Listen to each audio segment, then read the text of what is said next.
Roads and Public Works, I hereby accept the election, and I promise that the Committee of Roads will be given a new lease of life. Mr. Speaker, sir, the Committee on Roads gets the lion's share in the county whenever budgets are passed, Mr. Speaker, sir. That means it needs more and more oversight, Mr. Speaker, sir.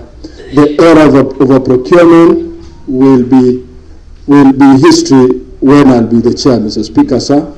Mr. Speaker, sir, I will be issuing a press statement immediately after this session, Mr. Speaker, sir. Thank you, Clerk. Next order of business. Order number 3, messages. Next. Order number 4, petitions. Next. Order number 5, papers. Next. Order number 6, notices of motion. The Honorable Chair for Ad-hoc.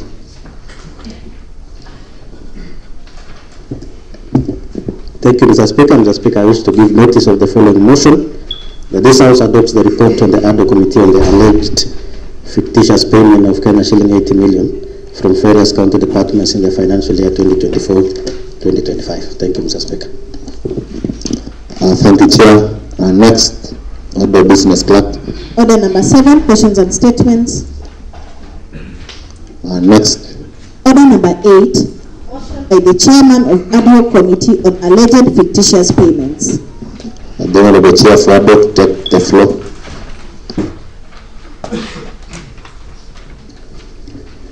Okay, thank you, Mr. Speaker. Mr. Speaker, I wish to move the following motion: that this House adopts the report on the Ad-hoc Committee on the alleged fictitious payments of Kenya shilling 80 million from various county departments in the financial year 2024-2025. Mr. Speaker, under introduction, Article 201 of the Constitution of Kenya provides that the public finance shall be used in prudent and responsible way, and that there shall be openness and accountability in financial matters. Further, Mr. Speaker, the Public Finance Management Act 2012 and the Public Procurement and Asset Disposal Act 2015 provide for procedures to ensure transparency, competitiveness, accountability in the management of public resources. Mr. Speaker, on the 10th July 2025, the Deputy Governor, His Excellency Fred Kirui, sent a letter to the Speaker of the County Assembly alleging financial impropriety by the County Executive, where several companies had received payments believed to be fictitious during the financial year 2024-2025, and requested the County Assembly to probe the matter. Mr. Speaker, in a recent press briefing by His Excellency the Deputy Governor of Kericho County, and through a letter sent to the Honorable Speaker, made allegations that several companies had received fictitious payments from the County Government of Kericho for goods and services that were not delivered during the financial year 2024-2025, and thus breaching Section 66, 68, 150, and 176 of the Public Procurement and Asset Disposal Act 2015. Mr. Speaker, the said companies were alleged to have bypassed the formal public procurement processes, and the list of these companies was circulated by the Deputy Governor via social media platforms, thereby raising serious concerns regarding the integrity of financial management within the County Government of Kericho. Mr. Speaker, from the foregoing, the Ad-hoc Committee on alleged fictitious payment was established pursuant to the provisions of Standing Order number 178, following a motion tabled by the Majority Leader, Honorable Philip Rono, and adopted on 16 July 2025. Committee membership, Mr. Speaker, is as follows: Honorable Albert Kipkoech, MCA Soliat, Chairman; Monica Chalangat, Vice Chairperson; Ezron Kimnyono, Member; Francis Tereri, Member; Matthew Koriri, Member; Cherry Agbot, Member; Anita Mudui, Member; Richard Langat, Member; and Paul Chirchir, Member. Mr. Speaker, we have the following mandates. The first one was to verify the existence and the registration status of the companies alleged to have received the payments. The second mandate, Mr. Speaker, was to establish whether the companies participated in any formal procurement process. The third, Mr. Speaker, was to investigate the nature and status of goods and services purportedly procured and whether they are in the procurement plan. The fourth one, Mr. Speaker, was to ascertain the amounts paid to the said companies, whether it was budgeted for, and approving officers involved. Another, Mr. Speaker, was to evaluate any breaches of law, policy or procedure in the said transactions, and the total amount paid to the said companies for any works done or services provided to the county since 2022. The last one, Mr. Speaker, was to recommend appropriate administrative, legal and policy actions, including potential recoveries. Under legal framework, Mr. Speaker, in the execution of its mandate, aforesaid, the Ad-hoc committee has been guided by core constitutional and statutory principles on public finance management, as well as established traditions, best practices, and usages as stated below. The first one, Mr. Speaker, was general legislative authority and oversight mandate, which is in the Constitution of Kenya 2010. The Constitution of Kenya establishes the legislative authority of a county in its county assembly. A county assembly may make laws necessary for or incidental to the effective performance of the functions and exercises of the powers of the county government. Crucially, the county assembly, while respecting the principles of the separation of powers, may exercise oversight over the county executive committee and any other county executive organs. Constitutional principles on public finance, Mr. Speaker, Article 201 of the Constitution of Kenya 2010 enacts fundamental principles that shall guide all aspects of public finance in the Republic. These principles include, the first one, Mr. Speaker, is there shall be openness and accountability, including public participation in financial matters. The second is public money shall be used in prudent and responsible way. And the third one, Mr. Speaker, is financial management shall be responsible and fiscal reporting shall be very clear. Mr. Speaker, Article 226(5) of the Constitution is emphatic that if the holder of a public office, including a political office, directs or approves the use of public funds contrary to the law or instructions, the person is liable for any loss arising from that use and shall make good the loss, whether the person remains the holder of the office or not. Mr. Speaker, the Ad-hoc committee hoisted these constitutional provisions as the basis for holding each individual's public officers directly and personally liable for any loss of public funds under their watch. The committee has invoked this provision in its recommendations to hold those responsible personally accountable. This is also intended to serve as a deterrent measure. Mr. Speaker, the county government in procuring public goods and services should adhere to Article 227(1) of the Constitution of Kenya, where it states clearly that when a state organ or any other public entity contracts for goods or services, it shall do so in accordance with a system that is fair, equitable, transparent, competitive, and cost-effective. Chair, I'm very sorry to interrupt. I'm receiving complaints from the members of the public that our sound has a bit of problem. So the answer team, you make sure that you rectify. This is a report of, public importance. So as you proceed, Chair, our technical team, you make sure that the sound should be very clear, because the members of the public and the entire nation are following this report. Thank you. Proceed, Chair. Okay, thank you, Mr. Speaker. Mr. Speaker, oversight of accounting officers and financial management. The Constitution of Kenya directly addresses the accountability of financial officers, stating that the accounting officer of a county public entity is accountable to the county assembly for its financial management. Mr. Speaker, the Public Finance Management Act 2012 reinforces this accountability, and one of the primary objects of the PFM Act is to ensure that public officers responsible for managing finances are accountable to the public through Parliament and county assemblies. Specifically, Mr. Speaker, Section 147 of the PFM Act outlines the role of accounting officers in management of public finances, which includes, the first one, Mr. Speaker, is promoting and enforcing transparency, effective management, and accountability regarding the use of their finances. The second, Mr. Speaker, is reporting regularly to the county assembly on the implementation of their budget. Mr. Speaker, furthermore, accounting officers designate for county government entities are accountable to the county assembly for ensuring that resources are used in a manner that is lawful, authorized, effective, efficient, economical, and transparent. Mr. Speaker, their responsibility also encompasses, the first one is to ensure all expenditures comply with these principles. Then the second one is maintaining financial and accounting records that adhere to the Public Finance and Management Act. The third one, Mr. Speaker, is to ensure adequate protection and backup for all financial and accounting records. The last one, Mr. Speaker, is complying with all applicable accounting and financial controls, systems, standards, laws, and procedures for procuring or disposing of goods and services.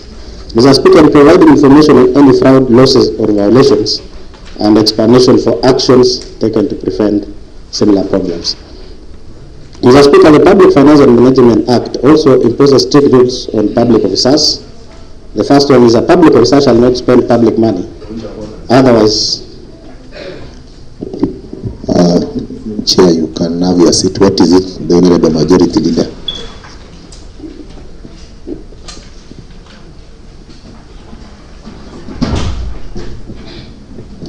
Mr. Speaker, I'm standing on a point of order number 30, Mr. Speaker, on looking into our time, Mr. Speaker, and looking into the size of the report, Mr. Speaker, and the deliberations after it, Mr. Speaker.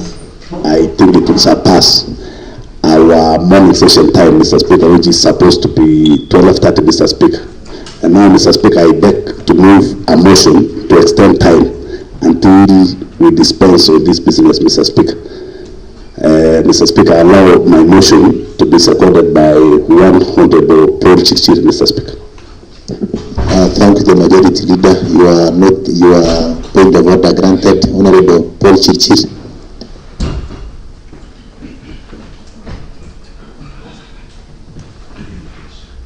Thank you very much, Chairman, for giving me an opportunity to second the motion on extension of time so that this House deliberates on this very, very important matter.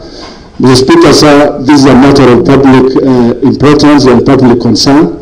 So allow the motion on extension of time, that we do not indicate the exact time, but we continue until we are through with the motion, Mr. Speaker, sir. Thank you. Thank you. The motion is now seconded. I propose the question that this House approves the extension of time until we wind up with the business of this House in the morning session. I put the question that this House extends time until we wind up with the business that was scheduled for this morning. As many as the other opinion say aye. As many as the contrary opinion say nay. There you have it. Proceed, Chair.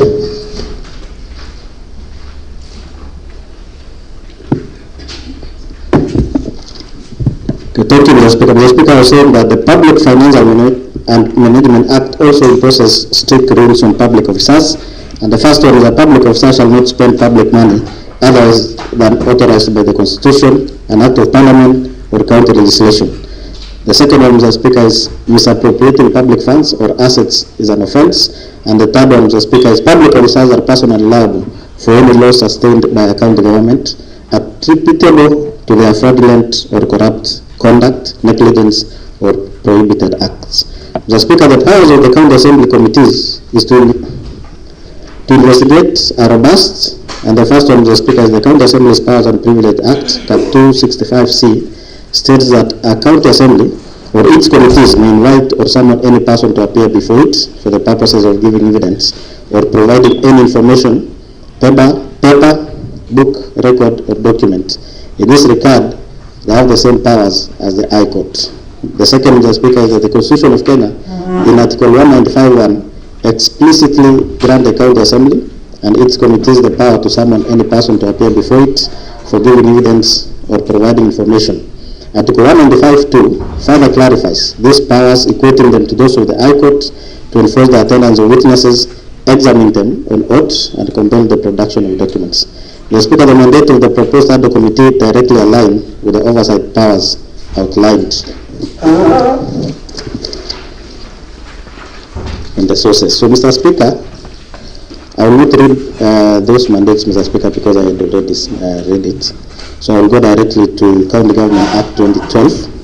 Mr. Speaker, subject to the Constitution, the governor as the head of the county has several functions and responsibilities to carry out under Section 30, and pursuant to subsection 3 in performing its functions, the governor shall be accountable for the management and use of the county resources.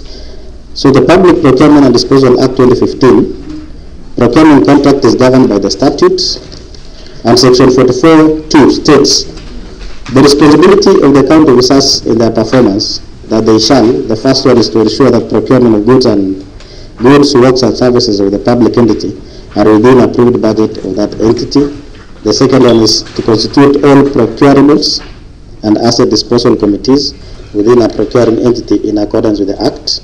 The third one is to ensure procurement plans are prepared in conformity with the medium-term fiscal framework and fiscal policy objectives, and subject to subsection 3, submit them to the National Treasury.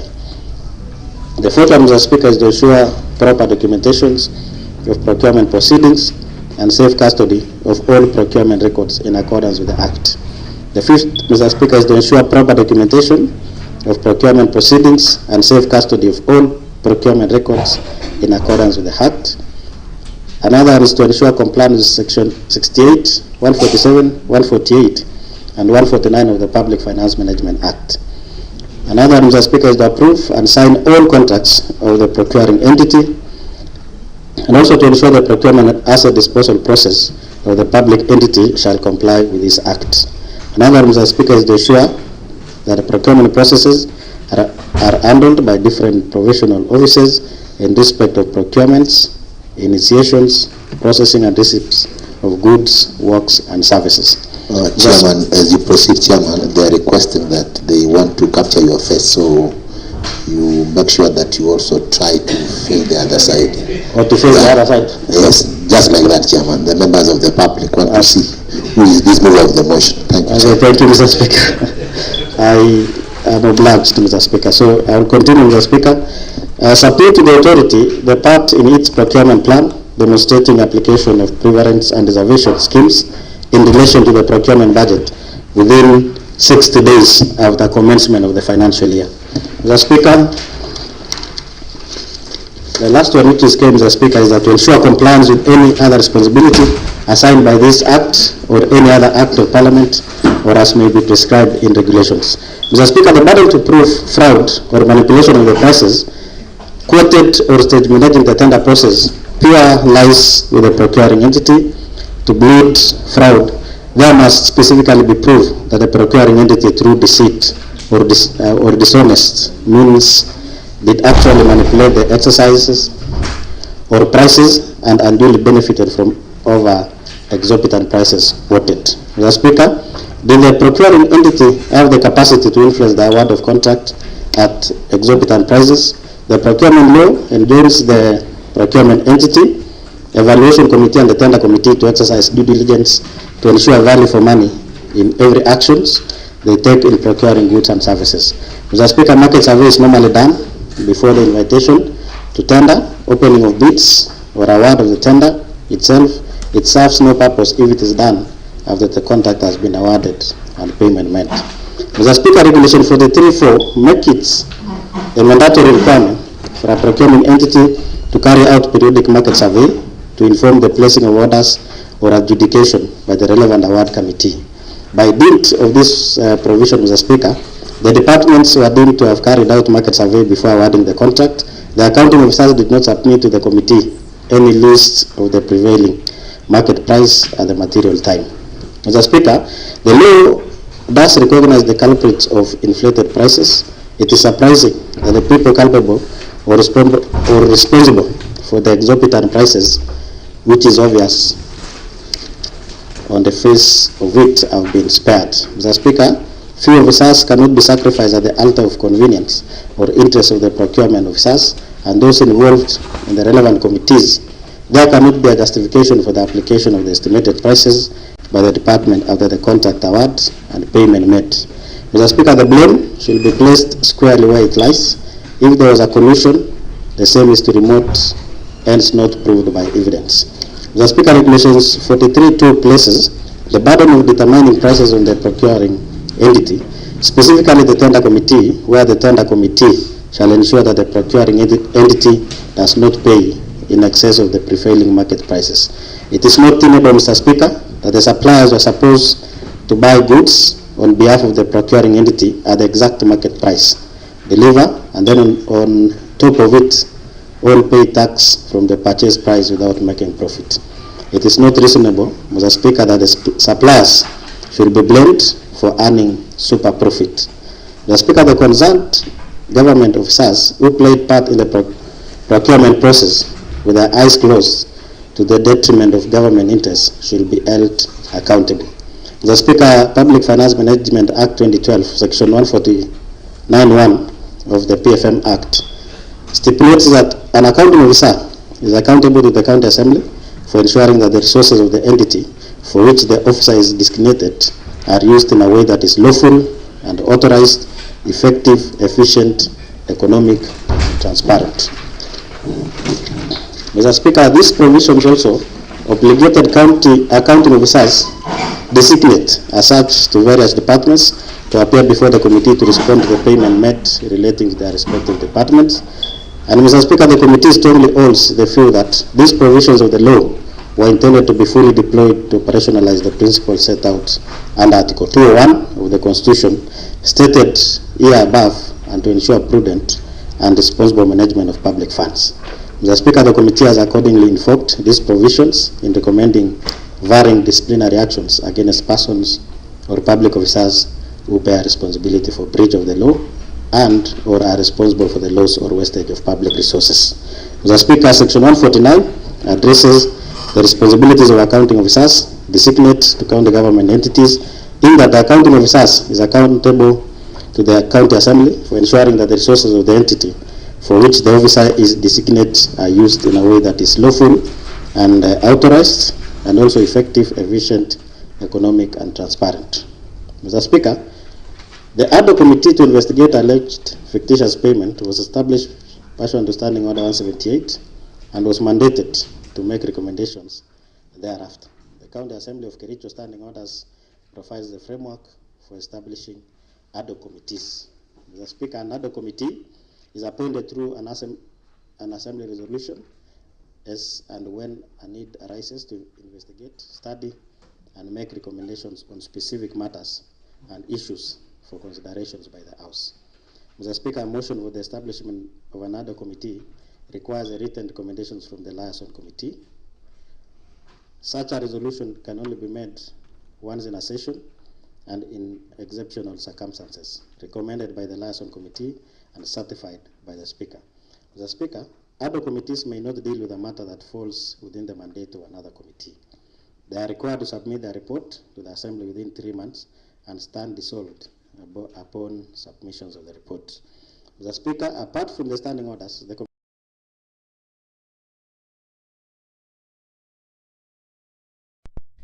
Public Finance Management Act 2012, Public Finance Management County Government Regulations 2015, Public Procurement and Asset Disposal Act 2015, and the Public Procurement and Assets Disposal Regulations 2020, so as to meet its core mandate. Mr. Speaker, the committee employed the following strategies in order to execute its mandate. The first one is committee meetings. The Ad-hoc committee, after its establishments, embarked on its mandate through a series of meetings within the limited time accorded to it. The second one, Mr. Speaker, is field visits. The committee visited Kipkelian housing project that was rehabilitated and cooperative society that received raw materials for making feeds. The third, Mr. Speaker, is cross-examination of key witnesses. The committee invited His Excellency Deputy Governor, CCM, and CEOs of 6 departments, Head of Supply Chain, County Examiner, and Director of Departments. The fourth, Mr. Speaker, was to scrutinize of past reports and government policy documents, county plans and policy documents such as budgets, implementation reports, various guiding laws and regulations were examined against actions of the department on this investigation. A report writing, Mr. Speaker, the Ad-hoc committee and its secretariat retreated to conclude its investigation by writing a report on the investigation as alleged by His Excellency Deputy Governor of Kericho County. Mr. Speaker, the Ad-hoc committee, in effort to address its mandate, scheduled hearings from various witnesses as follows. His Excellency Fred Kirui, the Deputy Governor, Honorable Fred Kirui, appeared before the Ad-hoc committee on 25th July 2025 from 9 a.m. and was examined under oath. He reiterated the contents of his petition to the County Assembly, Speaker, dated 10th July 2025. The enclosure in the letter contained names of 18 companies paid from the retention account and another 28 companies paid for supply of goods and provisions of services to the county government. Mr. Speaker, the Deputy Governor informed the committee that he wrote a letter dated 10th July 2025 to the County Executive Committee member in charge of finance and economic planning, requesting for the following information, which were not provided. The first one, Mr. Speaker, was copies of the tender advertisement. The second was award letters, delivery notes, and inspection certificates, and also payment vouchers. He told the committee that he further wrote another letter dated 10 July 2025 to the Chief Executive Officer CEO for Ethics and Anti-Corruption Commission, requesting for investigation into alleged allegations of fictitious payments. Mr. Speaker, on whether he had participated in the development of the financial year 2024-2025 procurement plan, he confirmed, on the contrary, he however urged the committee to do thorough investigation into the allegations, noting that the right process on procurement was not followed, as this might constitute economic crimes and undermines public confidence in the county government. Mr. Speaker, we also asked whether the expose was politically convenient for him or why was it selectively done. He replied that he was not playing any politics, but was solely concerned with the possible embezzlement of public funds. Further, he informed the committee that he was doing the whistleblowing for public good. Mr. Speaker, the Deputy Governor was tasked to explain whether he had raised the issues on alleged fictitious payments with the County Executive Committee or internal audit before going public, where he confirmed that he had always advocated for transparency in the dealings of the county government, especially in procurement of goods and services. Mr. Speaker, on why he was not proactive before the alleged fictitious payment was done, he informed the committee that the payments were not brought to his attention as the chairperson of the County Executive Subcommittee. Mr. Speaker, Honorable Jackson Drop appeared before the committee. The County Executive Committee member for Finance appeared before the Ad-hoc Committee on 25th July 2025 at 12 p.m. and was accompanied by the Departmental Chief Officer, CPA Dr. George Kirer, and the Chief Finance Officer, CPA Fernandez Korir, all of whom were examined under oath. They informed the committee that documents requested by the committee were provided to the committee with emphasis on the Department of Finance and Economic Planning, noting that the other documents, payment vouchers, were in the custody of the respective departmental CEC members. Mr. Speaker, the CEC member informed the committee that the payments made from the retention accounts were for works done in the Department of Water, Energy, Environment, Forestry and Natural Resources, and also Public Works, Roads and Transport. Mr. Speaker, the CCM clarified that the dates indicated as payment dates should be corrected to read Integrated Financial Management Information System dates.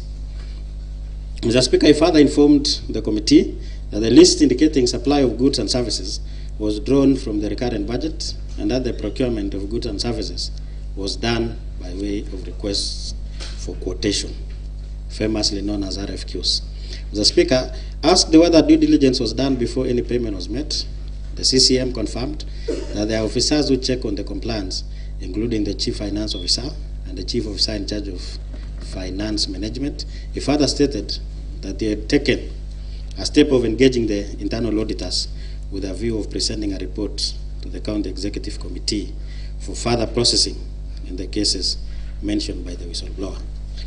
Mr. Speaker, the CCM was asked whether the alarm raised by the Deputy Governor was attached to any political leanings or any deal gone so, where he confirmed this statement to the contrary, noting that the transparency was key in running the affairs of the departments.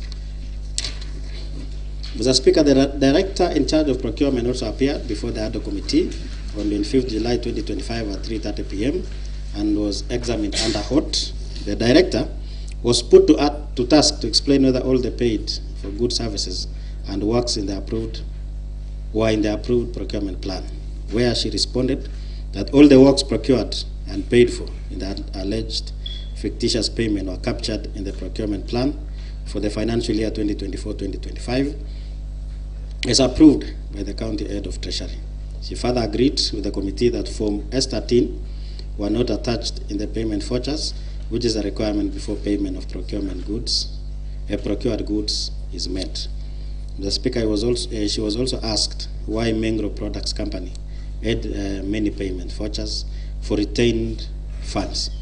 The Director Procurement informed the committee that there was need to scrutinize the award documents for the contractors who had been awarded multiple contracts for authentication. The Speaker, Betsy J. Bett, CEO Agriculture, and Dr. Michael Bett, CEO Cooperatives, appeared before the Ad-hoc Committee on 28 July 2025 and were examined under oath. They informed the committee that the companies engaged by the Department of Cooperatives were Daju Company, AXA Company, Lorry Enterprises, Kipkendes Company Limited, and Mapsa General Supplied Limited, while those contracted by the Department of Agriculture were Jolie Group Limited, Nestle Enterprises Limited, and Kichosa Limited. Mr. Speaker, Dr. Michael Bett confirmed to the committee that the county government had supplied raw materials for processing of animal feeds for farmers to 6 cooperative societies following their requests, except for Jerobu Cooperative Society, where the request letter was not provided. Mr. Speaker, the witnesses told the committee that farmers had been empowered with mixers. Mr. Speaker, the CEO in charge of cooperatives informed the committee that the raw materials were supplied to the cooperative societies, and in ensuring sustainability, the farmers will pay for the dairy meal at a subsidized cost. Maize jam, wheat bran, soya beans, sunflower, and cotton cakes were the main raw materials supplied by the department to process dairy meal for the members of the cooperative societies, and the surplus will be sold to non-members. Mr. Speaker, when asked whether the supply for raw materials was captured in the procurement plan, the CEO cooperatives confirmed to the committee that the procurement plan for the department had been amended in the 3rd quarter of the financial year 2024-2025 to include supply of raw materials to cooperative society. On why, Mr. Speaker, there was a similarity in prices for all the raw materials, the CEO cooperatives explained that this may have been as a result of the prevailing market rates. Mr. Speaker, the CEO for Agriculture confirmed to the committee that the purchase of stationery was captured in the procurement plan, number 5, and the supply was done by Jolie Group Limited at a cost of Kenya shilling 2.498 million. On examination, the committee noted that the delivery note did not match the narration in the payment voucher. Mr. Speaker, the committee noted that there was need to train farmers, cooperative societies on the formula of processing dairy meal. For example, Mr. Speaker, Kosiatan Cooperatives Society was one of such which benefited from the raw materials, but could not make any progress in as far as mixing of their dairy feeds was concerned due to lack of technical know-how. Mr. Speaker, in conclusion, the Chief Officer requested the committee to conduct site visits to the cooperative societies to ascertain whether the raw materials were supplied.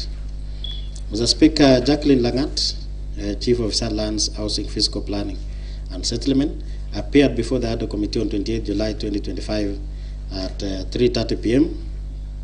and was examined under oath. Jacqueline informed the committee that the contractors engaged by the department were Denby Holdings Limited to offer catering services at cost of Kenya shilling 2.985 million. Cranes B Limited, which was contracted to supply and deliver furniture and fittings at a cost of Kenya shilling 2.976 million, and Benlock Ventures Limited to refurbish an office at a cost of Kenya shilling 2.485 million, and confirmed to the committee that works were done and goods delivered as procured. Mr. Speaker, on whether the Deputy Governor had requested for documents before the expose, the CEO confirmed that she had not received any request of that nature, and for the purpose of the investigation, Mr. Speaker, the committee sampled Benlock Ventures Holdings Limited for interrogations, where the committee found out that there were variances in the dates and LSO numbers in the documents applied. Further, the LSO was generated after the award of the contract. Mr. Speaker, she was also asked why the requisition was done after the generation of bill of quantities. The CEO informed the committee that this was a normal occurrence since the BQ will inform the request. The committee observed that there were missing documents in the files that were interrogated. However, the CEO informed the committee that the missing documents were as a result of error of omission. Mr. Speaker, the attention of the committee was drawn to the item on provisions of catering services awarded to Denby Holdings Limited at a contract sum of Kenya shilling 2,985,000, which the chief officer explained that it was meant to cater for public participation in Chelimo, and that the requisition was done to cater for 5 days, but the event was done in only 1 day. The committee observed that the explanation by the chief officer was not satisfactory, as it was not backed by any evidence. Mr. Speaker, QS Anderson Terrer, CEO Public Works, Roads and Transport, appeared before the Ad-hoc committee on 31st July 2025 and made submissions under the HOT. The CEO enumerated companies that were paid detention fees for works that had been done is as follows. The first one was Prospera Ventures, Mangrove Products Limited, Mangrove Products Limited, Pitwall Holdings Limited, Green 80 Limited, Pre-Ray Limited, Mangrove Products Limited, Cherire Holdings, Mangrove Products Limited, Mangrove Products Limited, Mangrove Products Limited, Mangrove Products Limited, and then the last one was Spike Investments. The Speaker, the committee observed that the Mangrove Products Limited was paid retentions fees for a project that commenced in the year 2020 and completed in the year 2024, which was not realistic. The CEO explained that it could have been an error in documentation. Upon scrutiny of the documents provided, Mr. Speaker, the committee observed that Enreal Supplies Limited, which was contracted to maintain motor vehicles at a contract sum of Kenya shilling 2.975,500, was paid, but there were no vehicle inspection reports attached in evidence of the contract, and hence the authenticity of the payment could not be ascertained. Further, Mr. Speaker, the committee noted disparities in figures indicated in the LSO, payment voucher, and the invoice, where the CEO failed to explain. Mr. Speaker, interestingly, the committee noted that the procurement procedure for Simron Construction Company, contracted to supply information technology accessories, was done in a record of 1 day. Mr. Speaker, Kiblangat Richard Mitei, CEO Water, Energy, Environment and Forestry and Natural Resources, appeared before the Ad-hoc committee on 31st July 2025 and made his submissions under HOT. He informed the committee that the contractors engaged by the department were Chepema Construction and Supplies Limited to supply and deliver cleaning and sanitary items at the cost of Kenya shilling 2.847 million, and Rolly Ventures Limited to supply and deliver furnitures and fittings at the cost of Kenya shilling 2.784 million. Mr. Speaker, the committee, upon scrutiny of the documents presented, noted that the LSO for Chepema Constructions and Supplies Limited was printed before an award of the contract, which is irregular. The committee was also concerned about the exaggerated prices attached to the sanitary items against the market price.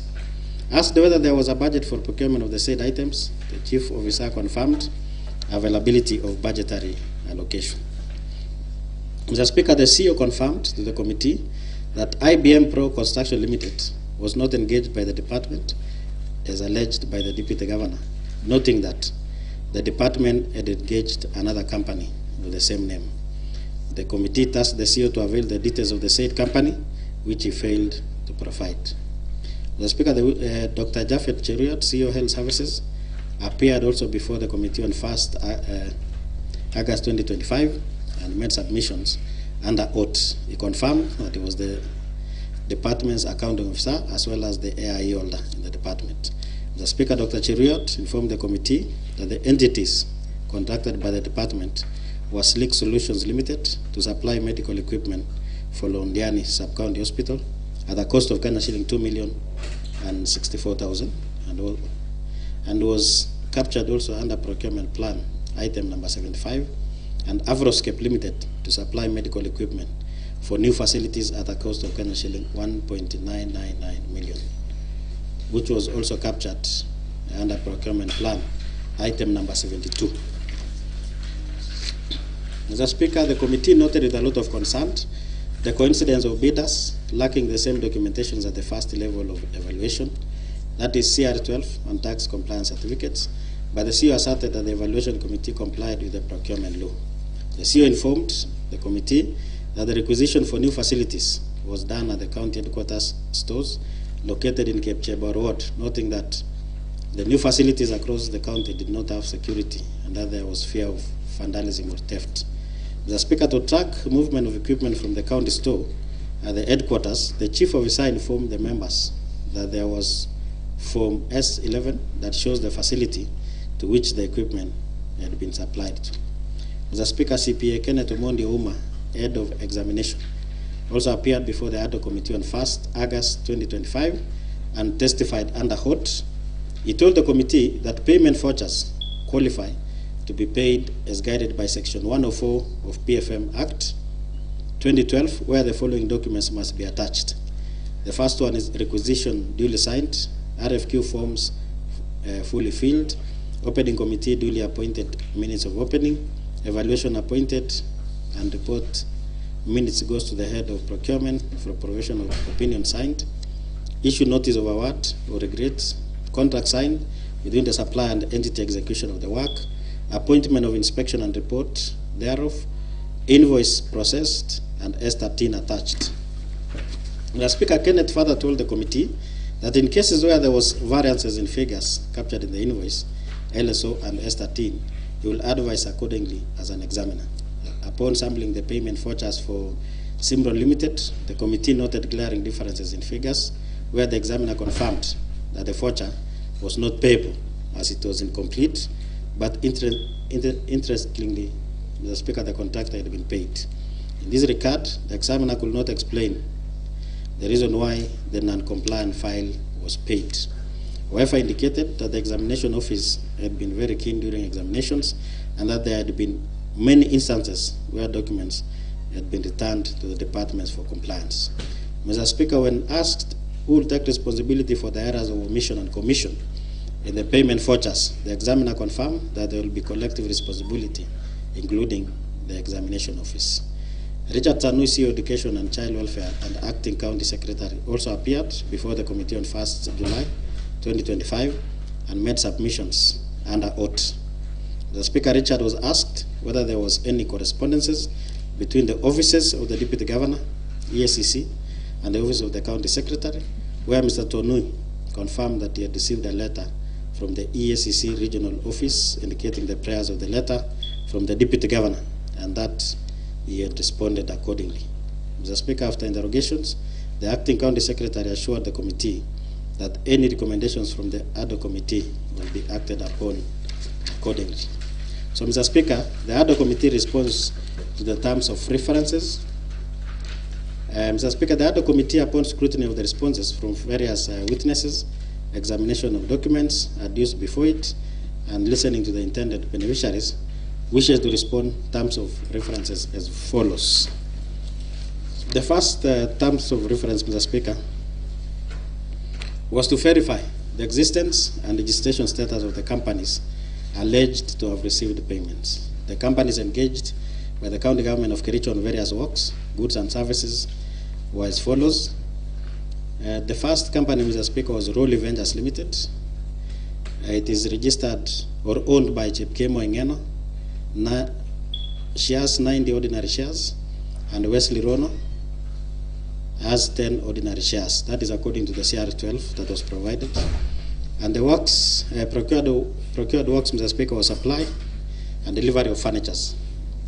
Mode of procurement was RFQs. Amount paid was 2,784,000. That is total cost inclusive of VAT. Mr. Speaker, remarks is that the county government of Kericho, this is the Department of Water, RFQ 06 of 2024-2025. Another company, Mr. Speaker, is Jabema Construction and Supplies, owned by Mary Betty.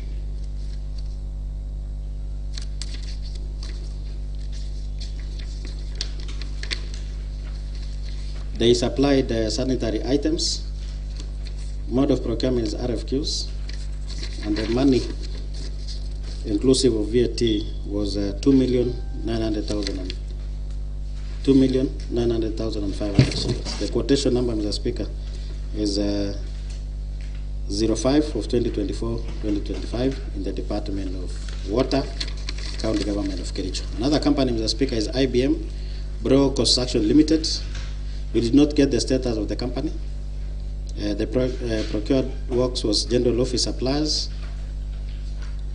We were not told which mode of procurement, Mr. Speaker, and the amount paid was 3,558,960 shillings. At the same time, Mr. Speaker, payment voucher was not provided. The fourth company, Mr. Speaker, is Simroad Constructions Company Limited, company owned by Maureen Simaloi, 1,000 ordinary shares, that is according to the CR12 provided. This one, procured works, Mr. Speaker, is delivery of computers and accessories, that is laptops and photocopier machines. It was under RFQs, and the amount paid was 2,750,000. This one, Mr. Speaker, was in the Department of Roads, quotation number 1 of 2024-2025. Number 5 is Enril Supplies. The owner is Eric Mbui. Maintenance of motor vehicles, quotation number 2, the Department of Roads, and the amount paid was 2,975,500 shillings. Number 6, Mr. Speaker, is Tokila Holding. That is business name, owned by Dennis Kimutai Langat. They procured stationaries. The amount paid was 2,964,000. The Department of Roads, quotation number 3 of 2024-2025. Then number 7 is Denby Holdings Limited. We did not get the owner of that company, Mr. Speaker. And procured works was provisions of catering services for public participation. Amount paid was 2,985,000. This is, Mr. Speaker, quotation number 20 in the Department of Land, Housing and Physical Planning. Crensby Group Limited, Mr. Speaker. This one is owned by Chelangat Masi, and they were supplying office furnitures. They were paid 2,993,000. Quotation number 3 of 2024-2025, the Department of Land, Housing and Physical Planning. Number 9, Mr. Speaker, is Daprol Ventures Limited, owned by Brian Kiprotich Ruyat. They maintained procured works, Mr. Speaker, was maintenance of lands, housing and physical planning office building. It was RFQs. Amount paid was 2,999,000. RFQ number 11 of 2024-2025, the Department of Lands, Housing and Physical Plan. Number 10 is Finch Focus Limited. We did not get the owner of that company, Mr. Speaker. They supplied stationaries. They were paid 2,996,000. Quotation number 7 in the Department of Finance and Economic Planning for the financial year 2024-2025. Number 11 is Ildru Holdings Limited. We did not get also, Mr. Speaker, the owner of this company. Procured works, Mr. Speaker, is tents, chairs, and public address. They were paid 2,978,000. Quotation number 09 of 2024-2025 in the Department of Finance and Economic Planning. Mr. Speaker, Jomax Holding Limited, we did not also get, Mr. Speaker, the owner of this company. The procured works was sanitary and cleaning items. They were paid 2,984,000. That is quotation number 8 of 2024-2025, the Department of Finance and Economic Planning. Mr. Speaker, number 13 is Pulse Planet Company Limited. Also, we did not get the owner of this company. Procured works, Mr. Speaker, is provision of tents, chairs, and peer system. They were paid 1,850,000. Quotation number 1 of 2023-2024 under the Department of Finance and Economic Planning. Number 14, Mr. Speaker, is Benlock Ventures Limited. We did not also get the owner of this company.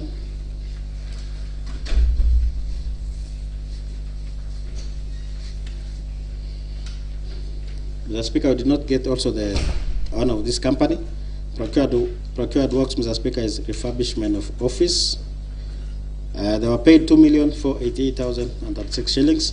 Quotation number 14 of 2023-2024 under the Department of Finance and Economic Planning. Number 15, Mr. Speaker, is DAC Limited. We did not also get the owner of this company. They supplied the delivery of staff and uniforms, and they were paid 2,485,500. And the quotation number 5 of 2023-2025 in the Department of Finance and Economic Planning. Number 16, Mr. Speaker, is Alucraft Limited. We did not also get the owner of this company. Procured works, Mr. Speaker, is supply and delivery of branded items and printed materials. They were paid 2,732,500, quotation number 2 of 2024-2025, under the Department of Finance and Economic Planning. Number 17 is Roreki Limited. We did not also get the owner of this company, Mr. Speaker. Procured works was supply and delivery of branded staff, uniforms. They were paid 2,745,000.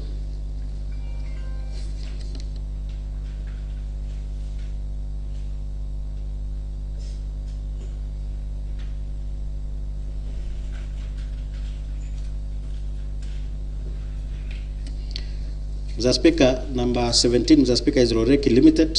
We did not get the owner of that company, Mr. Speaker. They supplied branded staff and uniforms. They were paid 2,745,000, and quotation number 3 of 2024-2025 in the Department of Finance and Economic Planning.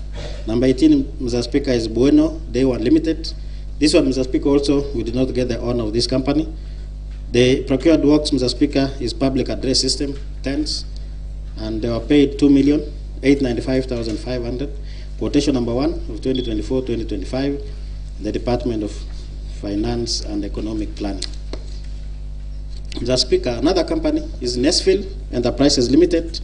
We did not also get the owner of this company. Procured works, Mr. Speaker, is delivery of office furniture and fittings. They were paid 2,828,000. Mr. Speaker, this company, Mr. Speaker, were not given the quotation number and the department that this money was paid from. Mr. Speaker, number 20 is Kichoza Limited. We did not also get the owner of this company. Procured works, Mr. Speaker, is catering services.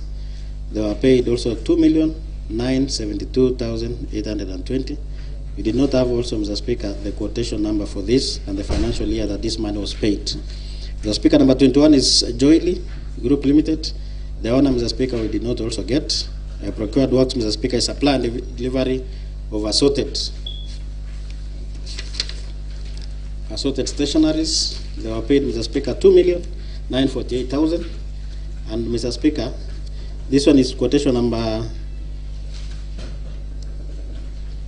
26 of 2024-2025, the Department of Agriculture, Livestock and Cooperative Management.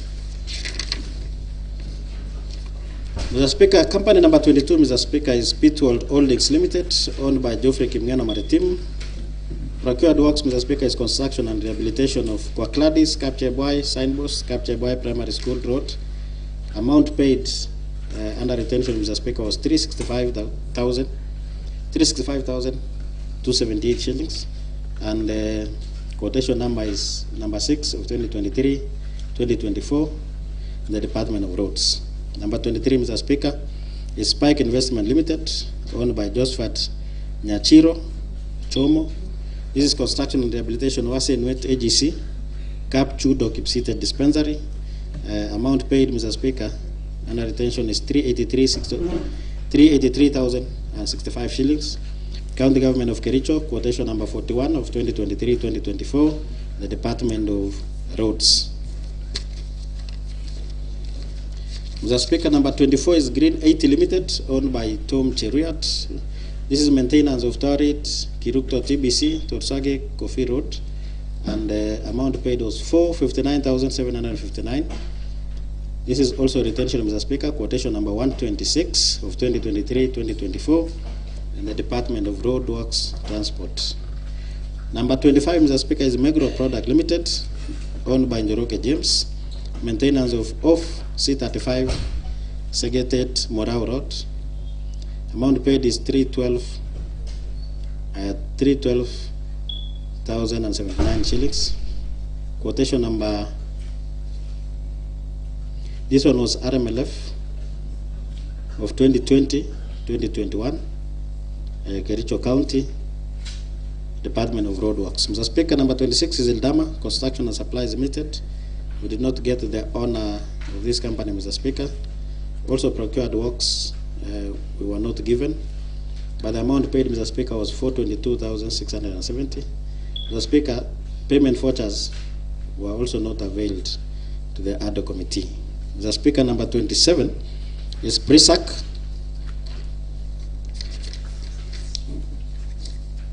Construction and Supplies Limited. The Speaker, also, this is the same case, we were not supplied with the voucher. And number 28, Mr. Speaker, is Megro Products Limited, owned by Njoroge. Procured works, Mr. Speaker, is Cap Tongilo, Cheblil Merto, Road Box Calfat. They were paid 372,287 shillings. Quotation number 1 of 2019-2021, the Department of Roads. Mr. Speaker, number 29 is Cherire Holdings Limited, owned by Winson Cherono Ruto. This one is construction and rehabilitation of Kipsitet Primary Road. That is maintenance of Kipsitet Primary, Cap Arab Tele to Moroni Junction. Mr. Speaker, the amount paid is 260,419 shillings. Payment voucher, Mr. Speaker, not fully signed. There was also inconsistency in the naming of the roads. Mr. Speaker, that is quotation number 35 of 2023-2024 under the Department of Roadworks.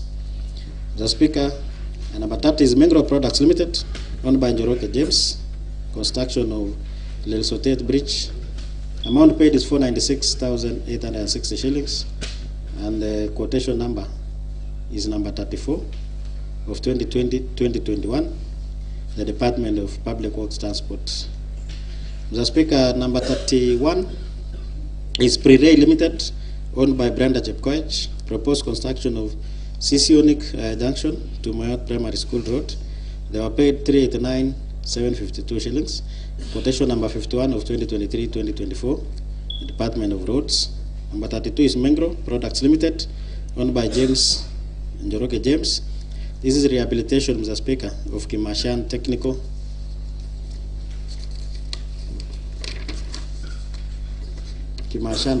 Institute Road. Mr. Speaker, they were paid 270,792 shillings, and the quotation number, Mr. Speaker, was 175 of 2022-2023, the Department of Roads. Mr. Speaker, number 33 is Green 80 Limited, owned by Tom Cheruyat Biegon. Procured works, Mr. Speaker, is Kamus Ase Netwit Primary School. And Mr. Speaker, amount paid was 416,034 shillings. Quotation number 40 of 2023-2024, the Department of Public Works. Mr. Speaker, number 34 is Prospera Fengers Limited, owned by Dorcas Chipkemoy. This is proposed construction and rehabilitation of P1 Chebirit Primary School road projects. Request for quotation, and the amount paid was 423,756 shillings. This one is a retention fee, Mr. Speaker, and the quotation number was 079 of 2023-2024. That is also roads. Number 35, Mr. Speaker, is Cherire Holdings Limited, owned by Winson Cherono Ruto. Construction of Arabilo Chipkoson Road. They were paid also 453,036 shillings. Quotation number 13 of 2023-2024 in the Department of Public Works and Transport. This is also, Mr. Speaker, retention. Mr. Speaker, there is also Megro Products Limited, owned by Njoroge James. This is maintenance of Whispers, Nyakinywa Road. Amount paid is 395,028, and the quotation number.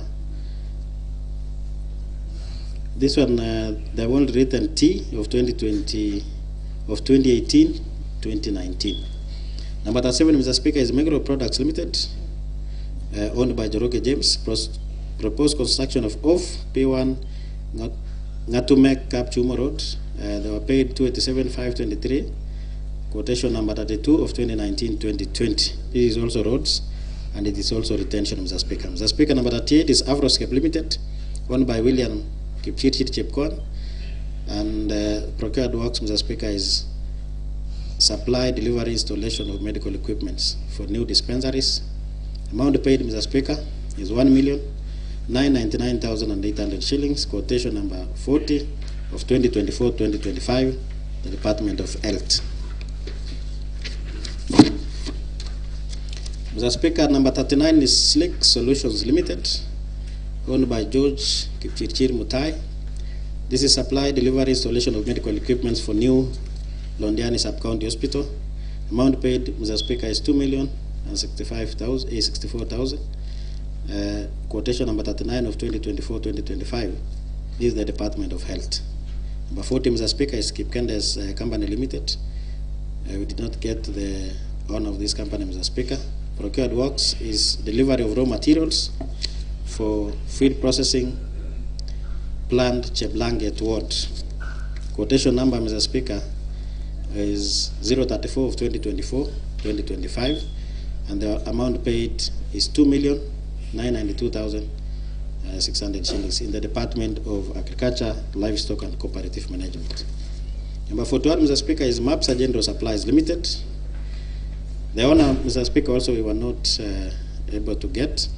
This one also, Mr. Speaker, supply of feeds, raw materials, that is soya, maize germ, sunflower and cotton seed cake, to Ruskebe, FCS, Kedawa Kimugul Ward, and they were paid, Mr. Speaker, 2,996,440.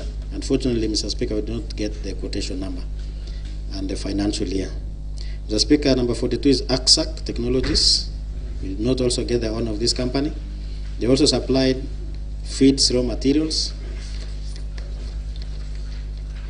That is soya, maize germ, sunflower, cotton seed.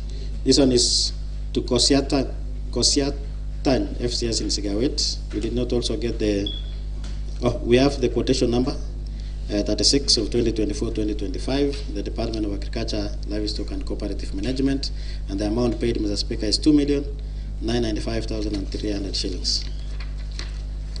Number 43, Mr. Speaker, is Dajo Enterprises Limited. This one also we did not get the honor of this company. They also supplied feeds, that is soya, maize germ, sunflower, cotton seed. The amount paid, Mr. Speaker, is 2,999,300 shillings. Quotation number is number 35 of 2024-2025, Department of Agriculture, Livestock and Cooperative Management. Mr. Speaker, number 44 is Lorry Enterprises. We did not also get the honor of this company, Mr. Speaker. This one, Mr. Speaker, supply of feeds, raw materials, that is soya, maize germ, sunflower and cotton seed cake, to Torotan FCS in Kapsa's Ward. They were paid 2,997,000. At the quotation number, Mr. Speaker, is 38 of 2024-2025, the Department of Agriculture, Livestock, Cooperative Management. Number 45, Mr. Speaker, is Prospera Ventures Limited, owned by Dorcas Chepkemoy. And the procured works, Mr. Speaker, unfortunately, we were not given the voucher, so we were not able to know the procured works and the amount paid. And the amount paid, Mr. Speaker, in this company was 370,000 and 199 shillings. The last company, Mr. Speaker, number 46, is Mengro Products Limited, owned by Joroge. This is retention, Mr. Speaker. Unfortunately, we were not given the documentations for this company. Mr. Speaker, amount paid to all these companies that I've mentioned, Mr. Speaker, is 85,704,522 shillings and 90 cents. In our observations, Mr. Speaker, the Ad-hoc committee observes as follows: that the total amount of money paid out to the companies, the committee was able to obtain documents of Kenya shilling 80,531,807.30 cents. The documents for 5 companies whose total alleged procurement works, goods and services worth Kenya shilling 5,172,715.60 cents were not availed to the committee for scrutiny and perusal. Mr. Speaker, the companies is as follows. The first one is Mengro Products Limited. They did not. We were not given the payment voucher for 3,430 shillings. Another one is Ildama Construction and Supplies Limited. We were not also given the payment voucher, and the amount paid was 422,670. The third company, Mr. Speaker, is Prisa Construction and Supplies Limited. We were not also given the payment voucher, and they were paid 417,056 and 456 shillings. Number 4, Mr. Speaker, is Prospera Ventures Limited. We were not also given the voucher, and the amount paid is 370,199 shillings. Number 5, Mr. Speaker, is IBM Pro Construction Limited. We were not also given the payment vouchers, but the amount paid, Mr. Speaker, is 3,558,960. Total amounting to Kenya shilling, Mr. Speaker, 5,172,715.60. Mr. Speaker, all the companies processed by the Department of Finance and Economic Planning and the Department of Agriculture, Livestock and Cooperative Development had their ownership concealed. Mr. Speaker, this one demonstrates the deep rot of the misuse of public funds in Kericho County. Mr. Speaker, most of the retention fees paid by the Department of Public Works, Roads and Transport may have amounted to double payments since the companies in questions had been paid in full. Additionally, documents shows that the companies may not have remitted the taxes.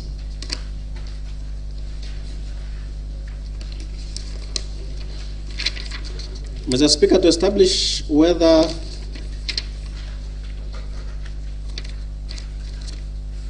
the companies participated in any formal procurement processes, the Ad-hoc committee examined the procurement plans for the departments concerned to ascertain whether the works procured or sanctioned as per Public Procurement and Disposal Act 2015. Additionally, Mr. Speaker, the committee examined payment vouchers to ascertain whether works sanctioned was processed competitively through procurement to finality. And Mr. Speaker, the committee observation is as follows: that most of the items procured by the departments were in the approved procurement plans presented by the affected departments. The second one, Mr. Speaker, is that the request for quotation method of procurement was used without justification in contravention of Section 54 of the Public Procurement and Disposal Act 2015. And the third one, Mr. Speaker, is that most departments processed the procurement of works, goods and services under 3 days with haste despite being different items and different circumstances. The fourth observation, Mr. Speaker, is that critical documents such as delivery notes for goods delivered will not be ascertained, casting doubt as to whether there was value for money. And Mr. Speaker, to investigate the nature and status of goods and services purportedly procured, the examination of documents submitted revealed that most documents procured were consumables such as furniture, equipments, catering services, branded items, staff uniforms, sanitary and cleaning items. And Mr. Speaker, the committee observations is as follows: it becomes difficult for the committee to ascertain the quantity supplied since most items procured were consumables. Number two, Mr. Speaker, is that a fact-finding mission by the Ad-hoc committee on the maintenance of buildings in Kipkeli and West Sub-County revealed that minimal works were seen to have been done, yet payment was made long in advance. Mr. Speaker, that it was evident that the county lost resources and there was no value for money. Mr. Speaker, the Ad-hoc committee noted that the department's level of compliance with the procurement procedures was wanting, that the new raw materials for feeds, which was applied to some of the cooperative society, were without requisitions, and the procurement method preferred was request for quotation. Mr. Speaker, to ascertain the amount paid to the said companies and the approving officers involved, upon scrutiny of the payment vouchers presented to the committee, a total of Kenya shilling 85,704,522 shillings and 90 cents was paid to 46 companies in different departments of the county government of Kericho. The payment vouchers revealed significant errors that depict misappropriation of public resources. In some instances, Mr. Speaker, the amounts indicated in the payment voucher differed from the amounts stated in the LSO and those in the delivery notes. So the prices used are way above the market price in all the items procured, and similarly, the engineer's estimates or prices set by the procuring entity, significant collusion and intention to defraud public resources. Mr. Speaker, the approving officers involved were as follows: Chief Officer of the departments involved. The second one, Mr. Speaker, is Department's Procurement Officer, County Head of Supply Chain Management, Examination Officers, Accountants, Chief Finance Officers, and also the Ad-hoc committees, that is Tender Evaluation, Inspection and Acceptance Committees, and also Project Engineers. Mr. Speaker, our observation is that the several county officers were involved in procurement and payment of various works, goods and services. However, the ultimate responsibility lies with the CCM or the CEO of a department and the appointing authority. The Speaker, the second observation is that the manner in which all the works were procured, and some even paid before services or goods were delivered, signified collusion and planned theft of public resources, hence value for money not realized. Mr. Speaker, on the terms of reference number E, which was to evaluate any breaches of law, policy, or procedure in the said transactions, the Ad-hoc committee established that several laws have been breached as follows. The first one is the departments, in procuring goods and services, did not adhere to the procurement procedures in that there was no appointment of tender opening committees in some procured works, contrary to Section 78 of the Public Procurement and Asset Disposal Act 2015, as read together with Regulations 25 of the Public Procurement and Asset Disposal Regulations of 2020. Further, most of the departments failed to provide the provisional opinions to the accounting officers on the procurement or asset disposal proceedings, contrary to Section 84 of the Public Procurement and Asset Disposal Act 2015. The second one, Mr. Speaker, is the departments opted to splitting of contracts to suit the requests for quotation methods for purposes of avoiding the use of other procurement methods, contrary to Section 54 of the Public Procurement and Asset Disposal Act 2015, as read together with Regulation 43 of the Public Procurement and Asset Disposal Regulations 2020. Mr. Speaker, the accounting officers procured goods and services without ensuring that the same should be within approved budget as required under Section 44(2)(a) of the Public Procurement and Asset Disposal Act 2015. The Speaker, number 4 is that documents used by the departments were not clear and did not bear references to the procurement requirements, provisions of dates, especially invoices generated under signatures of respective officers. This clearly shows that the officers contravened the provisions of Regulation 68 of the Public Procurement and Asset Disposal Regulations of 2020. Number 5, Mr. Speaker, is the departments did not conduct market survey as required under Regulation 43(4) of the Public Procurement and Asset Disposal Regulation of 2020. So the contractors therefore supplied goods and services,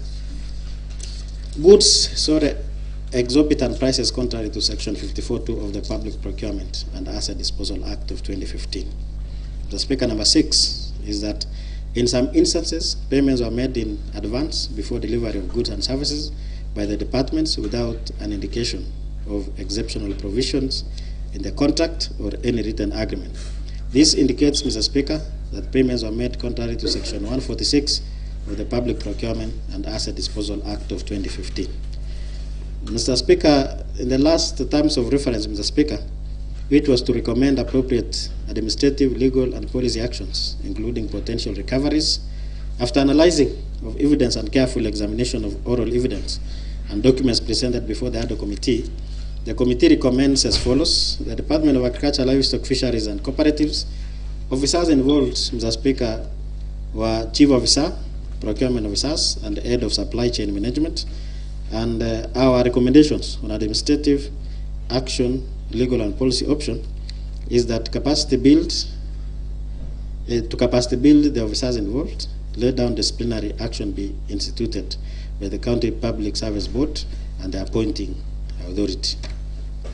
The Department of Public Works, Roads, and Transport, officers involved, Mr. Speaker, is Chief Officer, Procurement Officer, Finance Officers, Head of Supply Chain Management, and suppliers involved.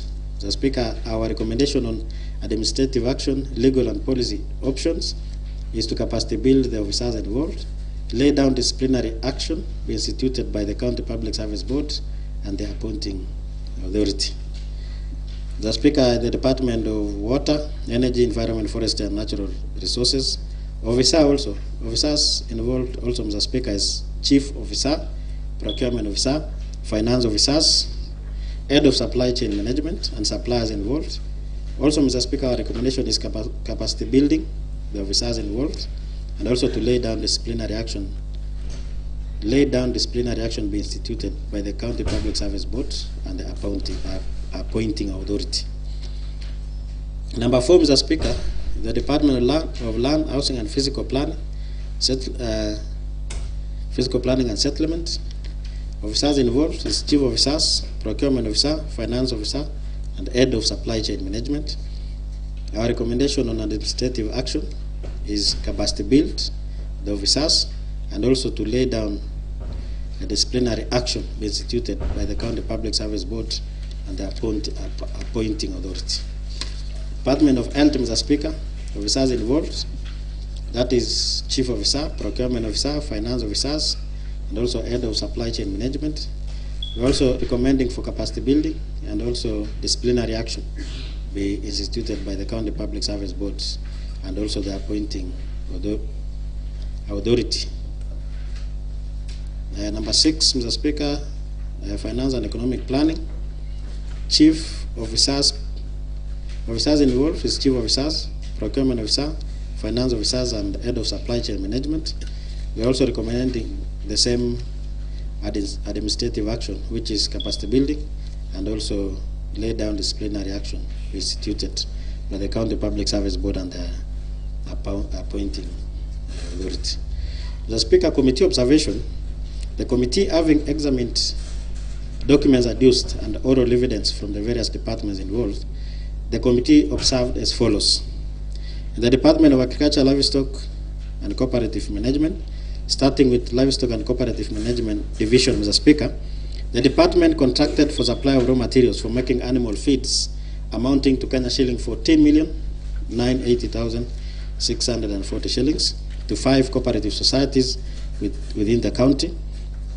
Each cooperative society was to receive 27,000 kgs of assorted raw materials as follows: 6,000 kgs of soybeans, 7,000 kgs of maize germ, sunflower, seed cake, and cotton seed cake, respectively. The same was applied by 5 companies as follows. Company number 1, Mr. Speaker, Kipkendes Company Limited, supplied to Jerobu Farmers Cooperative Society. Items procured, Mr. Speaker, is soybeans, maize germ, sunflower, and cotton seed cake. Amount paid was 2,992,600 shillings. Company name number 2, Mr. Speaker, is AXA Technologies Limited, supplied to Kosiatan Farmers Cooperative Society. They also supplied soybeans, maize germs, sunflower, and cotton seed cake.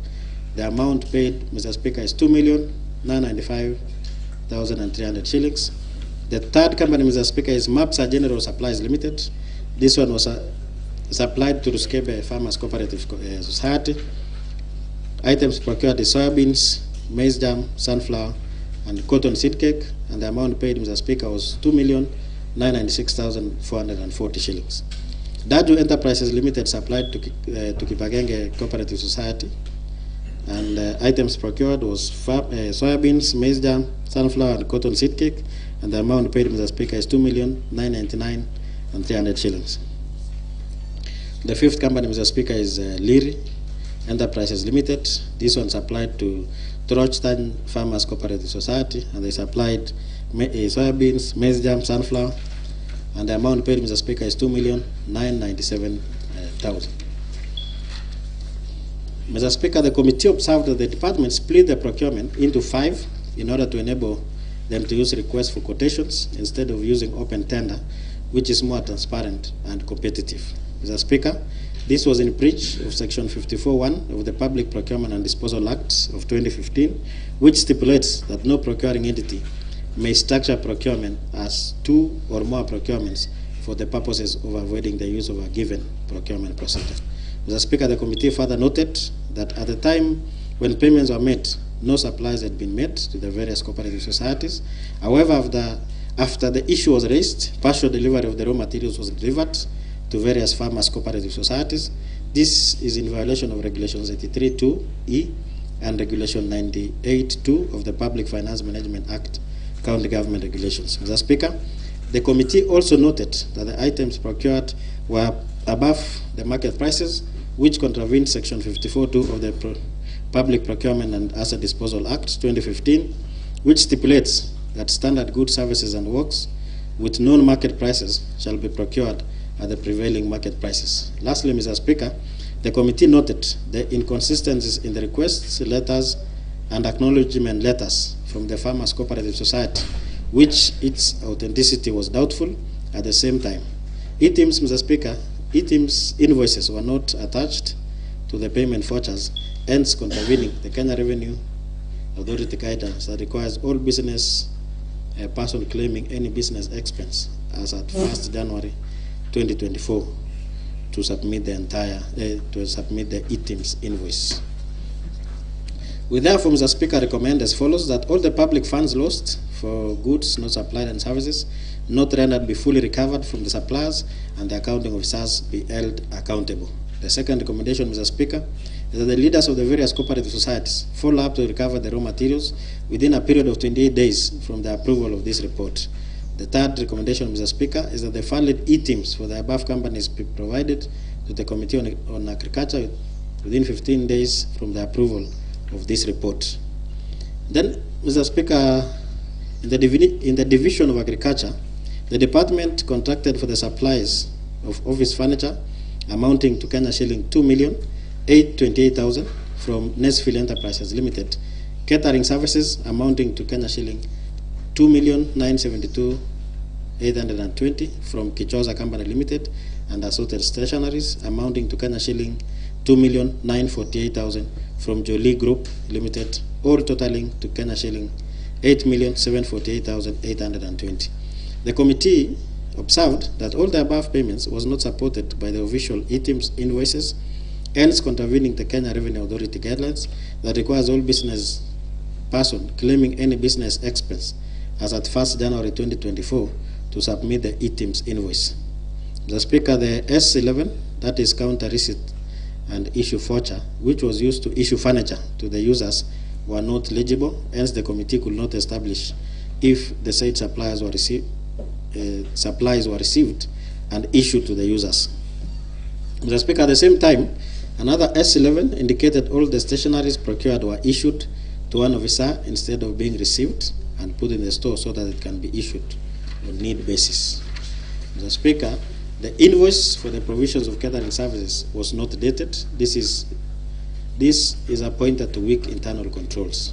Committee recommendations, Mr. Speaker, is that the Chief of Staff of the Department ensure that internal systems and controls are adhered to as provided for in the law and regulations.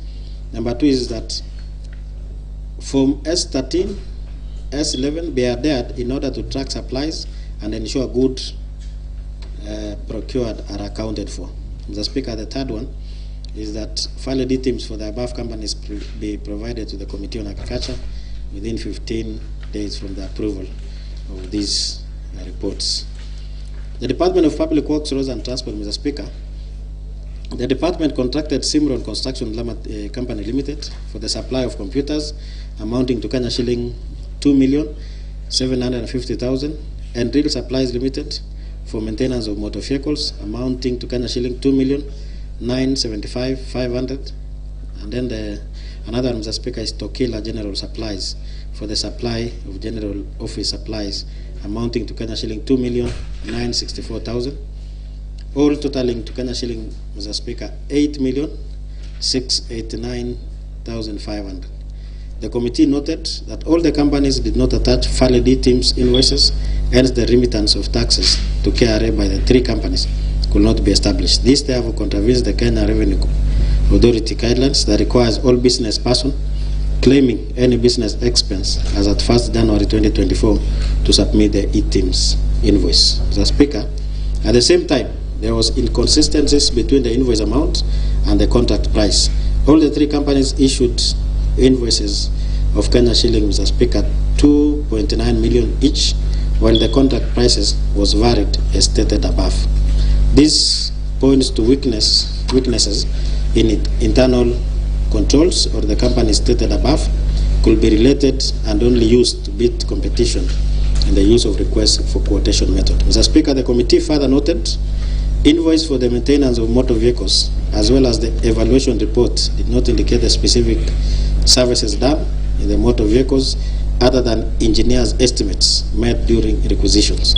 This therefore indicated that the accounting officers failed to establish proper financial management, internal controls, policies which may lead to wastage of public funds as it is stipulated in Regulation 42 of the Public Finance Management Regulations. Mr. Speaker, the committee further noted that the computers and stationaries procured were above the prevailing market prices in contravention to Section 54(2) of the Public Procurement and Asset Disposal Act 2015. Mr. Speaker, we therefore recommended that the mechanical engineer on the maintenance of motor vehicles provide mechanical inspection report of motor vehicles serviced and list of spare parts purchased under the tenders under review. The second recommendation, Mr. Speaker, is that the accounting officer of the department should adhere to the market price as provided by Section 54(2) of the Public Procurement and Disposal Act 2015, and that all monies lost as a result of overpricing be recovered. Mr. Speaker, the third is that valid items for the above companies be provided to the Committee on Public Works, Roads and Transport within 15 days from the approval of this report. Mr. Speaker, Department of Water, Energy, Environment, Forestry and Natural Resources, the department contracted Rolly Ventures Limited at the cost of Kenya shilling 2,784,000 to supply office furniture through requests for quotation, procurement methods. The committee noted that the department had a budget of only Kenya shilling 1 million for the procurement of office furniture during the financial year under review. However, they procured office furniture worth Kenya shilling 2,784,000, which was Kenya shilling 1,784,000 above the approved budget. Mr. Speaker, the department further procured cleaning and sanitary items amounting to Kenya shilling 2,847,000 from Chebema Construction and Supplies Limited. The committee noted that the department had a budget of only Kenya shilling 440,000 during the financial year for the sanitary and cleaning services for the department, while they procured the same items worth Kenya shilling 2,847,000, which was Kenya shilling 2,407,000 above the approved budget. Mr. Speaker, in the circumstances, the department incurred an authorized expenditure of Kenya shilling 1,784,000 for the purchase of office furniture and Kenya shilling 2,407,000, which is in the contravention of Section 45(3) of the Public Procurement and Asset Disposal Act, which requires, Mr. Speaker, all procurement processes to be within the approved budget estimates. Mr. Speaker, the committee further noted the goods supplied to the department was above the prevailing market prices, violating Section 54(2) of the Public Procurement and Asset Disposal Act 2015. Therefore, Mr. Speaker, recommended that the accounting officer of the department at all times utilize the funds as budgeted, appropriated and approved by the County Assembly in each financial year. Mr. Speaker, the second recommendation is that the accounting officer of the department should adhere to the market price as provided by Section 54(2) of the Public Procurement and Disposal Act 2015. And Mr. Speaker, that all monies lost as a result of overpricing be recovered for value of money to be realized. Mr. Speaker, the Department of Finance and Economic Planning, the department contracted 3 companies at the cost of Kenya shilling 7,723,600 to provide public address system, tents, chairs, and refreshments during public participation in the budget-making processes in the 30 wards of Kericho County. The department also contracted another 3 companies for supply and delivery of branded items and printed materials at the cost of Kenya shilling 7,963,000. The 3 companies were as follows: Alucraft Limited for Kenya shilling 2,732,500, Roreki Limited for Kenya shilling 2,745,000, and then the last one, Mr. Speaker, is Dark Limited for Kenya shilling 2,485,500. The committee observed that the department split the procurements into 3 in each category in the procurement for public participation and the procurement of branded items and printed materials in order to enable them to use requests for quotations and method of procurement instead of using open tender, which is more transparent and competitive. This was in breach of Section 54(1) of the Public Procurement and Asset Disposal Act 2015, which stipulates that no procuring entity may structure procurement as 2 or more procurements for the purpose of avoiding the use of a given procurement procedure. Mr. Speaker, the committee noted that there was no newspaper advert or any other documentations attached to the payment vouchers showing the dates and venues of all the 30 wards where public participation was alleged to have taken place. Furthermore, key tender documents including tender opening minutes, procurement provisional opinion, inspection and acceptance committee reports, and evidence of appointment of tender committees were not attached to the payment vouchers. This, Mr. Speaker, contravenes Regulations 104 of the Public Finance and Management Act, and also regulations that require all payment vouchers to be properly documented. Mr. Speaker, the procurement procedure was not followed as per the Public Procurement and Asset Disposal Act 2015, in that the provisional opinions were not provided as required under Section 84 of the Act. The tender opening meetings were not prepared contrary to Section 78 of the Act.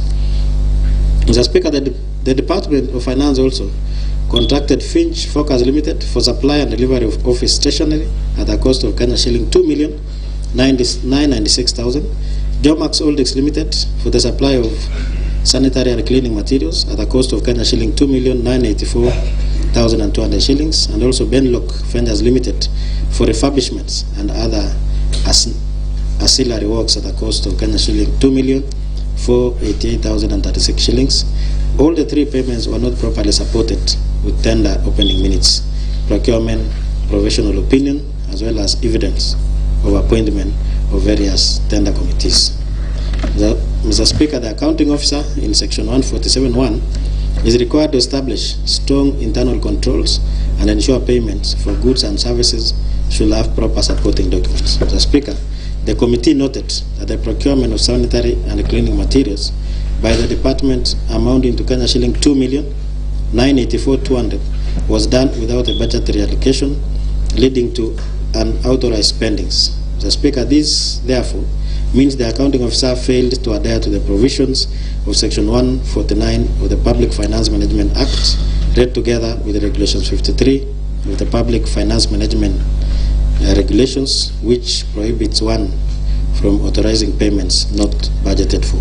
The Speaker, the department also paid out Kenya shilling 6,899 shillings 424 from the retention account to 18 companies as retention fees. Out of the 18 companies, Micro Products Limited received 7 payments as retention fees for the financial year dating back to 2018-2019.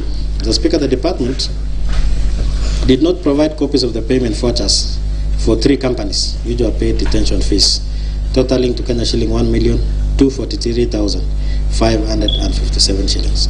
Based on the documents provided, the committee was not able to establish whether the companies which were paid retention money had earlier been paid in the prior year, since the retention register, complete cash book, and bank statements for the retention account were not provided to the committee, even though a request had been made on the same. Section 27(1)(c)(2) of the County Assembly's Powers and Privilege Act 2017 provide, Mr. Speaker, that this is an offence not to provide documents as requested. The Speaker will therefore recommend that the accounting officer... Honorable Albert, there is a request by the media team that they want to see your face, that they cannot see, and therefore Sergeant Atama has advised that you move to the other end, so that... Is it possible, Mr. Speaker, that you allow them to be... or I have to... yes. So let me see what to do, Mr. Speaker. Okay, as you plan to... Okay, thank you, Mr. Speaker. So, Mr. Speaker... the Honorable Albert, if the other end will be okay, it will be better for you. I think it's a public outcry. It's due to, I'm being informed, it's due to public demand. I guess you are one of the most popular people today in town, Chairman. As you can even you move your water so that, and we can even allow you some 30 minutes, 30 seconds to take your water. But just allow me to continue, Mr. Speaker, because of the interest of time also. Because I'm very sure that all these members, they want to contribute. This is a big matter that everyone waits. So, Mr. Speaker, just allow me to continue, and then maybe later on I will be able to sit and rest for some time. So, otherwise, Mr. Speaker, I was saying that Our committee recommendation, Mr. Speaker, is that the accounting officer for finance should desist any unauthorized spending. And Mr. Speaker, the CCM, Finance and Economic Planning, County Chief Officer, be subjected to disciplinary process in line with Section 27(1)(c)(2) of the County Assembly's Powers and Privilege Act of 2017. And Mr. Speaker, the accounting officer of finance at all times comply with Section 54(1) of the Public Procurement and Asset Disposal Act of 2015 and Section 149 of the Public Finance Management Act, read together with Regulation 53 of Public Finance Management, that is regulations of the county governments, which prohibits one from authorizing payments for items not budgeted for. Mr. Speaker, in the Department of Lands, Housing and Physical Planning, the department contracted Deprol Ventures Limited for maintenance of 15 residential houses in Kipkelion West Sub-County at a cost of Kenya shilling 2,999,000. The committee noted that the payment was done without inspection and acceptance committee report, hence deemed no inspection for the service was done as per Section 48 of the Public Procurement and Asset Disposal Act. Mr. Speaker, it was established that the payment was done in March 2025, but at the time the committee made a site visit on 30th July 2025, the works were incomplete, though a completion certificate had been issued for the full amount to be paid on 22nd February 2025. Mr. Speaker, painting works and the removal of asbestos and replacement with a proper roof was not yet done. Mr. Speaker, this amounted to making advance payments contrary to Section 146 of the Public Procurement and Disposal Act and Regulation 98 of the Public Finance and Management Regulations. Mr. Speaker, furthermore, Section 48 of the Anti-Corruption and Economic Crime Act forbids officer or person whose functions concern the administration, custody, management, receipt, or use of any part of the public revenue or public property from fraudulently making payments for substandard works. Mr. Speaker, from the documents submitted to the committee on 25th July 2025, the award letter was issued to the contractor on 5th November 2024 before the tender opening date of 14th November 2024. At the same time, Mr. Speaker, an invoice was issued on 20th February 2025. And 2 days later, Mr. Speaker, a completion certificate issued on 22nd February 2025 by the Kericho Municipal Board. Even though it was not within their jurisdiction, this points to falsification of documents with intention to defraud public funds contrary to Section 30 of the Leadership and Integrity Act. Mr. Speaker, lastly, an ETR invoice was attached to the payment voucher instead of the eTIMS invoice.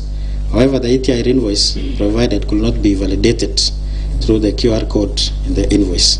This also points to falsification of the documents with intention to defraud public funds contrary to Section 30 of the Leadership and Integrity Act. Mr. Speaker, the department contracted NB Holdings Limited for the provisions of catering services at the cost of Kenya shilling 2,985,000 for the public participation on the resettlement of squatters at Chelimoland. Mr. Speaker, the committee established the department had a budget of only Kenya shilling 2,500,000 shillings and procured goods worth Kenya shilling 2,985,000, which exceeded the budget by Kenya shilling 984,500. Mr. Speaker, this unauthorized expenditure of Kenya shilling 984,500 was incurred contrary to Section 45(3) of the Public Procurement and Asset Disposal Act, which requires all procurement processes to be within the approved budget estimates. Mr. Speaker, the public participation was to take place on 18th November 2024 as per the documents provided to the committee. However, the computations was based on 500 people for 5 days and not 1 day as requested.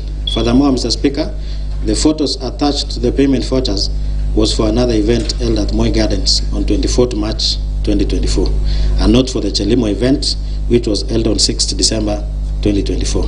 As documented, Mr. Speaker, by the Kericho County Assembly official Facebook page, Section 45 of the Anti-Corruption and Economic Act prohibits a person from making fraudulent payments from public revenue for services not rendered adequately. Mr. Speaker, we therefore recommended that a disciplinary action be instituted against the accounting officers of the Department of Lands for payments of works not done and in complete contrary to Section 146 of the Public Procurement and Disposal Act. Mr. Speaker, the second recommendation is that the accounting officer call the contractor for housing in Kipelian West immediately upon approval of this report within 28 days. Mr. Speaker, the third recommendation is that the CCM Lands institute alternative dispute resolution mechanism to create harmony with the public and make way for return to work by the contractor.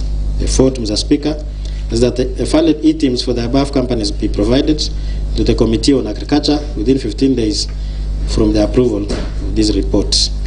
Mr. Speaker, in the Department of Health Services, the department contracted 2 companies to supply medical equipment at a total cost of Kenya shilling 4,063,800 shillings.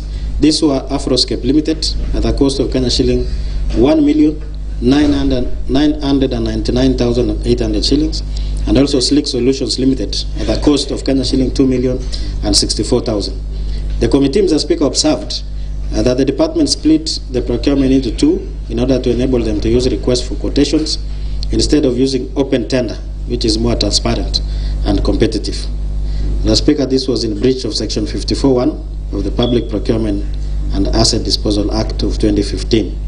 Mr. Speaker, the committee further noted that the e-teams invoice issued by Afroscape Limited could not be validated, hence its authenticity was doubtful, while the narrations in the e-teams for Slick Solutions referred to constructions and not medical equipment. Mr. Speaker, this therefore means the payment vouchers were not properly documented as per Regulations 104 of the Public Finance and Management Regulations of the county governments. Mr. Speaker, we therefore recommended that the accounting officer of finance at all times comply with Section 54(1) of the Public Procurement and Asset Disposal Act of 2015 and also Section 149 of the Public Finance Management Act, read together with Regulations 53 of Public Finance Management, that is county governments, regulations which prohibits one from authorizing payments for items not budgeted for. Mr. Speaker, another recommendation was that a valid e-teams for the above companies be provided to the Committee on Agriculture within 15 days from the approval of this. There was an error there, Mr. Speaker. It should be health, the Committee on Health within 15 days from the approval of this report. Mr. Speaker, Ad-hoc Committee General Observations. The Ad-hoc Committee, upon conducting investigations, careful analysis of the evidence, adduced and field visits, cross-examination of witnesses, and interrogations of projects and goods supplied, observed that the affected departments colluded in procuring the works, goods, and services. Payments were made in advance before goods were delivered, and others remain undelivered to date. Mr. Speaker, accountable documents were used to make payments with signatures that could not be authenticated. Mr. Speaker, the above highlighted gaps point out to serious governance concerns and weak internal controls in Kericho County, that the appointing authority, policymakers, accounting officers, and indeed all the officers entrusted to deliver services to the county do it as required by law. By following due process of law, public resources shall be utilized well, thus restoring public trust in county governance. In essence, Mr. Speaker, the commissions and omissions intention to defraud the county resources, as observed, confirm the violation of the Constitution 2010, the Public Finance Management Act 2012, the County Government Act 2012, the Leadership and Integrity Act, the Powers and Privileges County Assemblies Act, the Public Procurement and Asset Disposal Act 2015, and that negates the objects of devolution. Mr. Speaker, we therefore do the following general recommendations, Mr. Speaker, that the CCM Finance and Economic Plan and Head of County Treasury enforce statutory provisions of law, such as Article 201 of the Constitution of Kenya 2010, Public Finance and Management Act 2012, IAA 2013, and the rest. Regarding internal controls, prudent financial management, and ensuring that the people of Kericho receive value for their money.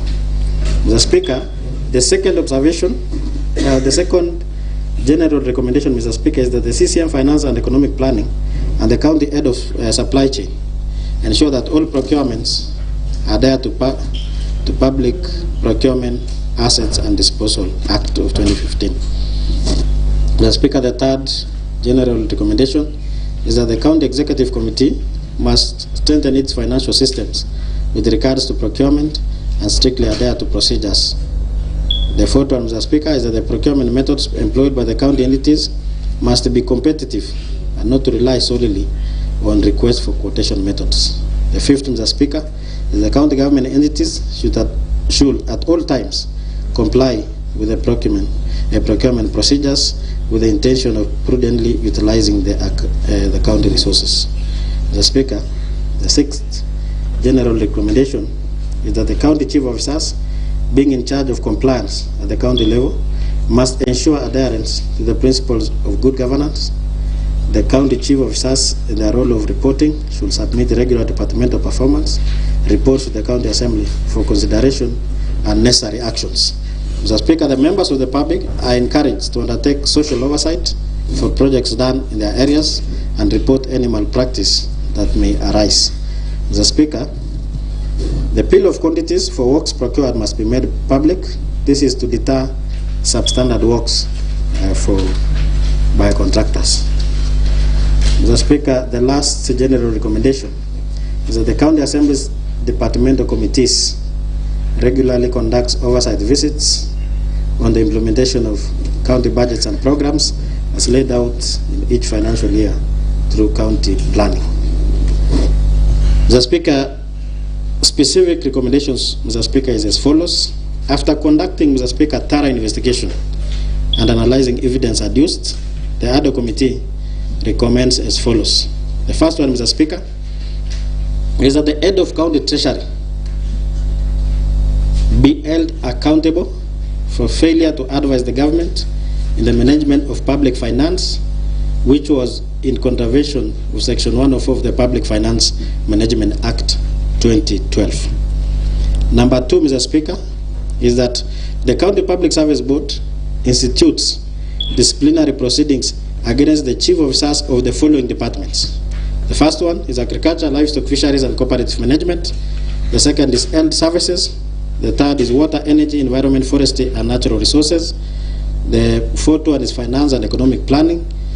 Another one is Lands, Housing and Physical Planning and Settlement. And the last one, Mr. Speaker, is Public Works, Roads and Transport.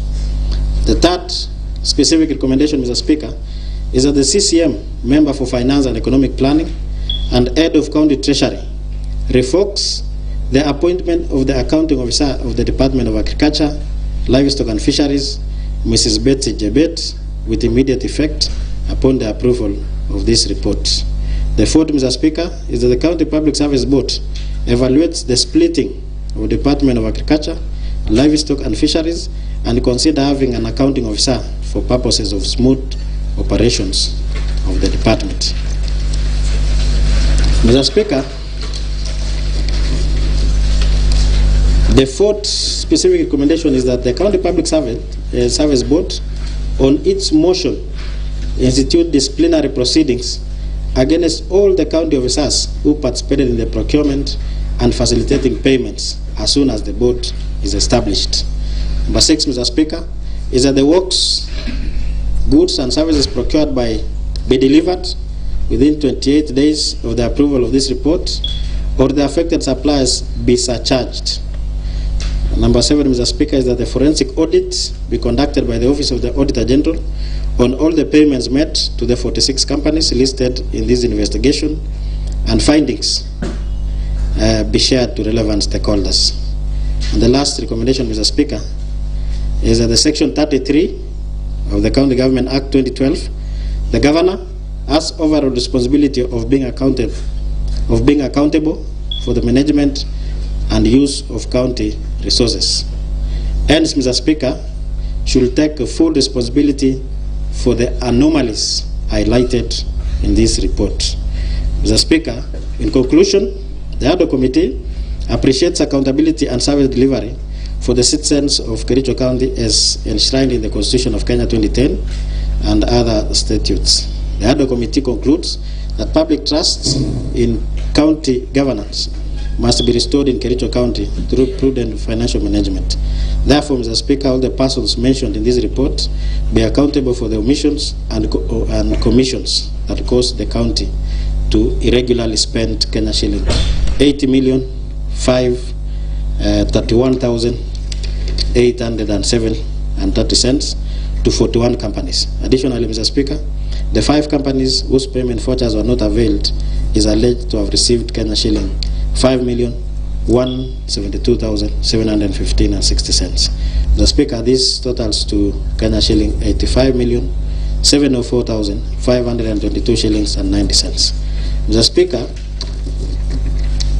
I therefore, Mr. Speaker, acknowledged that the Committee on Alleged Fictitious Payment by the Executive wishes to take the office of the Speaker and the Clerk of the Assembly for the necessary support extended to it in its execution of its mandate.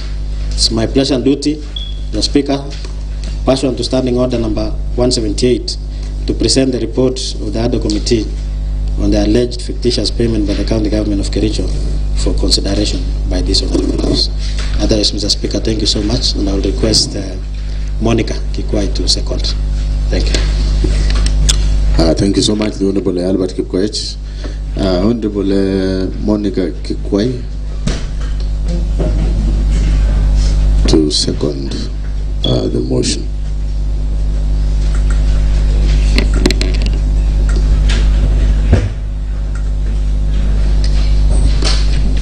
Thank you very much, the Honorable Speaker, for giving me this opportunity to second this motion on the alleged fictitious payment by the Kericho County Assembly.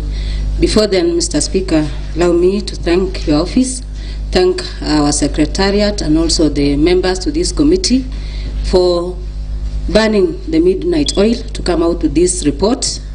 Having seen that this work was so tedious, it was voluminous, the documents were so voluminous, and we had to go through all these documents. So allow me to thank the committee members and the Secretariat for trying to come out with this good report. Mr. Speaker, sir, having sat in the committee, we found out that there were a lot of issues. Mr. Speaker, when you try and see whatever was attached in the invoices, you could find out that there were a lot of the prices were too high for the services and the goods that were procured by the various departments.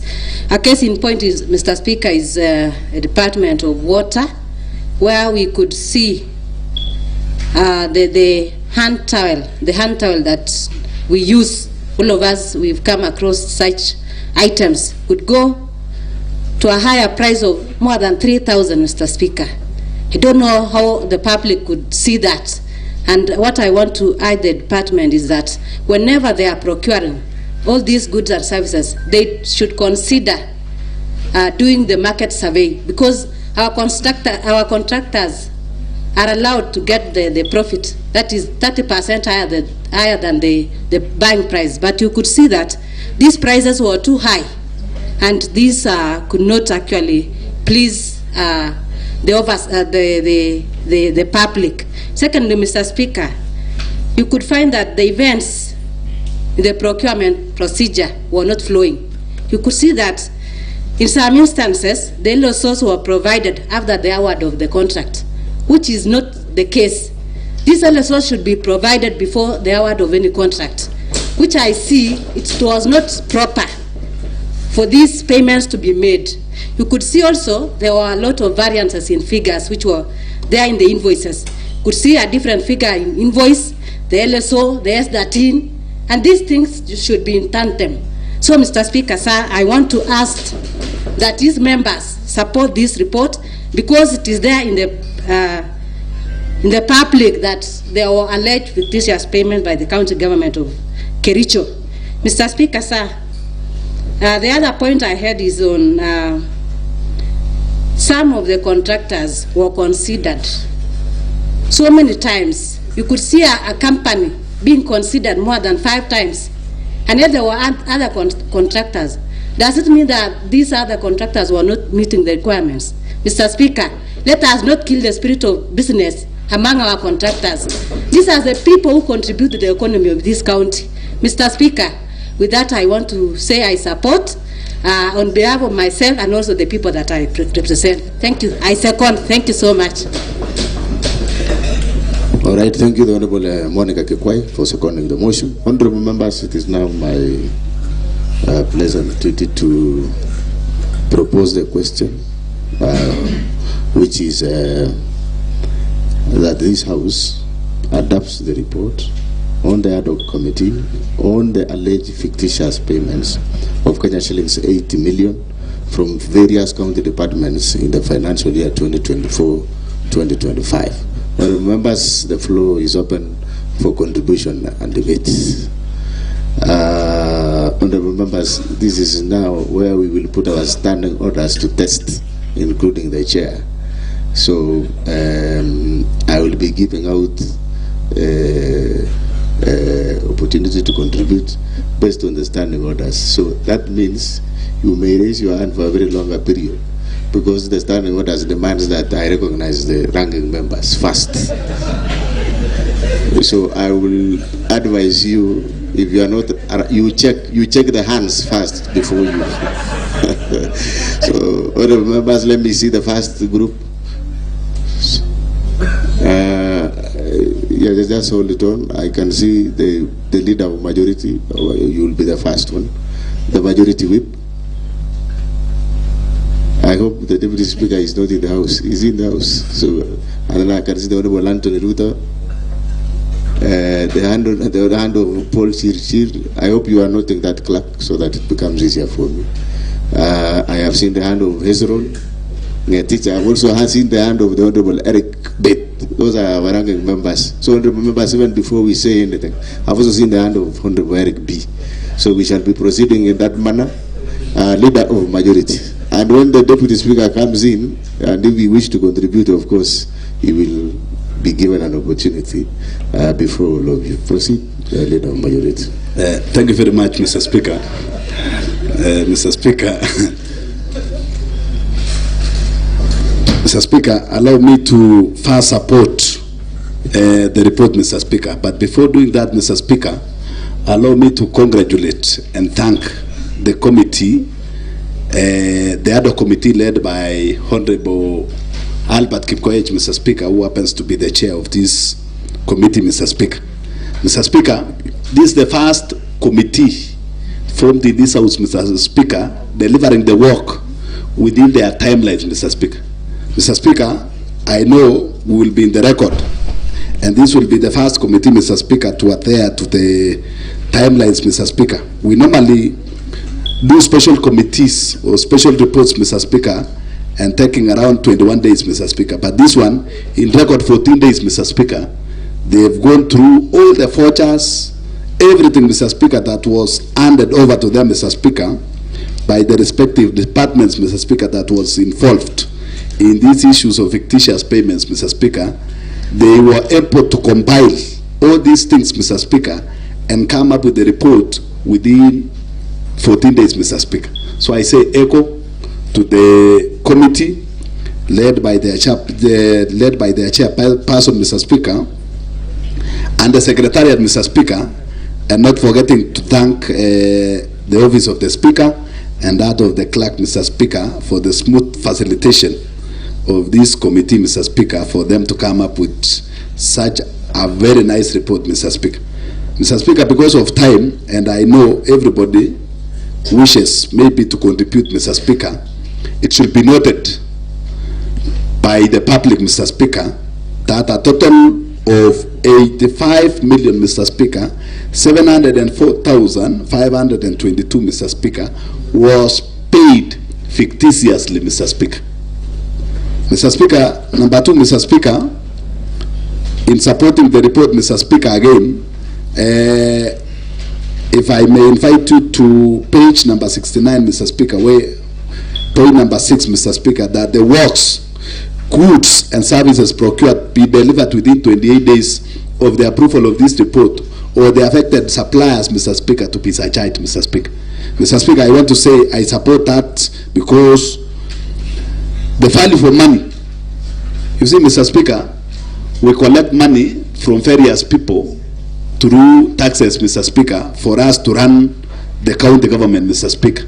We collect from Amambogas, we collect from the border people, Mr. Speaker, and when we use it in a manner that will not please the public, Mr. Speaker, the value for money is not realized. When the value for money is not realized, Mr. Speaker, then it means we must surcharge these people, or, Mr. Speaker, we give them the shortest time possible for the works to be seen and to be used by the members of the public, Mr. Speaker.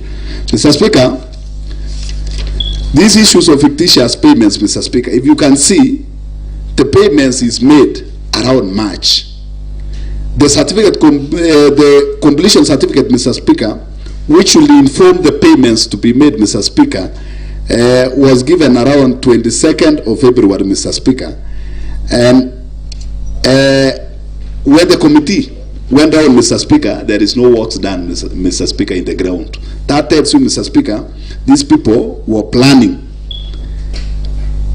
to take the money that is meant for those works, Mr. Speaker. Mr. Speaker, a good example, I talked to my friend, Honorable Paul B. yesterday, Mr. Speaker, over the phone. Mr. Speaker, Honorable Paul B. told me the goods were delivered to a cooperative society yesterday, a full lorry, Mr. Speaker. Immediately after we mentioned, or immediately after those guys saw that we formed a very serious committee. I have seen people moving around, Mr. Speaker, trying to taint the name of this county assembly, Mr. Speaker. I just want to warn them, Mr. Speaker, that when the money is lost, it is lost. You don't expect me to support you when you are stealing, Mr. Speaker, and yet you didn't inform anybody when you were stealing, Mr. Speaker. You want us now to own you, that maybe you come from home, we are neighbors, and you didn't inform us, Mr. Speaker, when you were planning to steal from the public, Mr. Speaker. Mr. Speaker, I want to set the record straight, Mr. Speaker, that if you are found having colluded to defraud public funds, Mr. Speaker, you take your own cross, Mr. Speaker. Let no one move around trying to intimidate the members of this county assembly through online blogging, Mr. Speaker, through attacking, Mr. Speaker. Some of them have even gone extra mile, Mr. Speaker, reaching into our members of our families, Mr. Speaker, to convince us not to table this report, Mr. Speaker, yet it is our mandate. Let me remind them that the work of this county assembly is to do representation, to do the oversight, to do the legislation, and to approve monies, Mr. Speaker, that is budget for the use of by the county government of Kericho, Mr. Speaker. And when we approve the budget, Mr. Speaker, we didn't say you go do over procurement from the line items that we indicated the money, Mr. Speaker. We passed the budget, it became the law after it was signed by His Excellency the Governor. So, Mr. Speaker, I second this report and ask the honorable members of this county assembly, Mr. Speaker, that we adopt in its totality, Mr. Speaker, then we proceed with the next course of actions, Mr. Speaker. I have seen several recommendations to the specific recommendations, Mr. Speaker, that the County Public Service Board institutes disciplinary proceedings against the chief officers who happens to be the accounting officers, Mr. Speaker, of those departments. So the mentioned departments here, Mr. Speaker, agriculture, health, water, finance, lands, and public works, Mr. Speaker, let the institution that is mandated with this business, Mr. Speaker, start their business immediately, Mr. Speaker. I know there is no time that a public office becomes vacant, Mr. Speaker. Mr. Speaker. Mr. Speaker, I have seen another recommendation here, Mr. Speaker, that Section 33 of the County Government Act of 2012, the governor has overall responsibility of being accountable, Mr. Speaker, is the overall accountant. So, Mr. Speaker, I have seen the recommendations that is being recommended to him to also take the necessary actions against those officers implicated in this scandal, Mr. Speaker. Mr. Speaker, I second. You support? Thank you. I support. All right. Thank you. The Leader of Majority. The Honorable Chief Whip, Honorable Harun Rotich, Leader of Majority. Leader of Majority, please.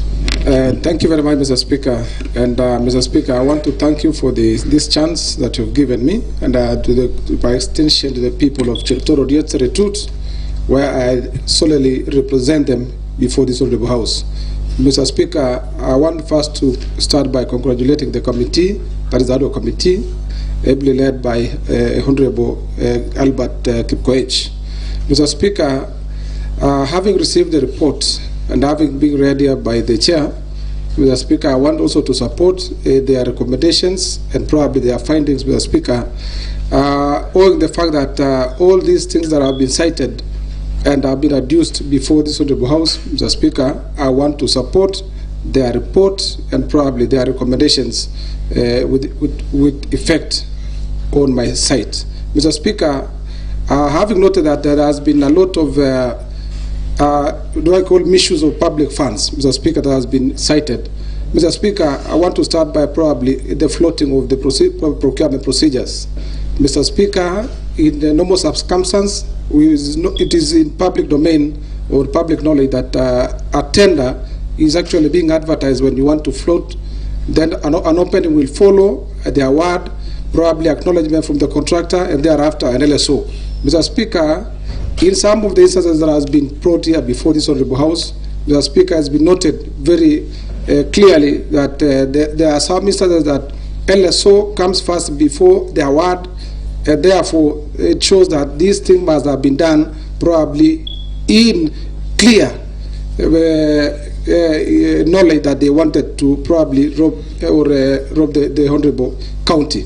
Mr. Speaker, has been able by the seconder of the motion, the variations on various invoices, Mr. Speaker, has also been noted to show that this was something that was well choreographed, Mr. Speaker, to defraud this county some of the millions of money.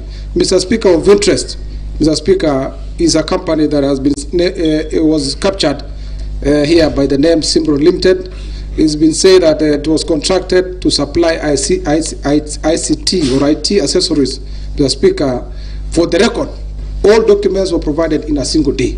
Mr. Speaker, this is a very clear thing that shows that these are the things that these people have been doing. It's only that this time we got them unaware, and therefore the people of Kericho must also be told the truth. Lastly, Mr. Speaker, the issues that was ably noted on the issue of incomplete works that has already been paid in Kipkelion housing.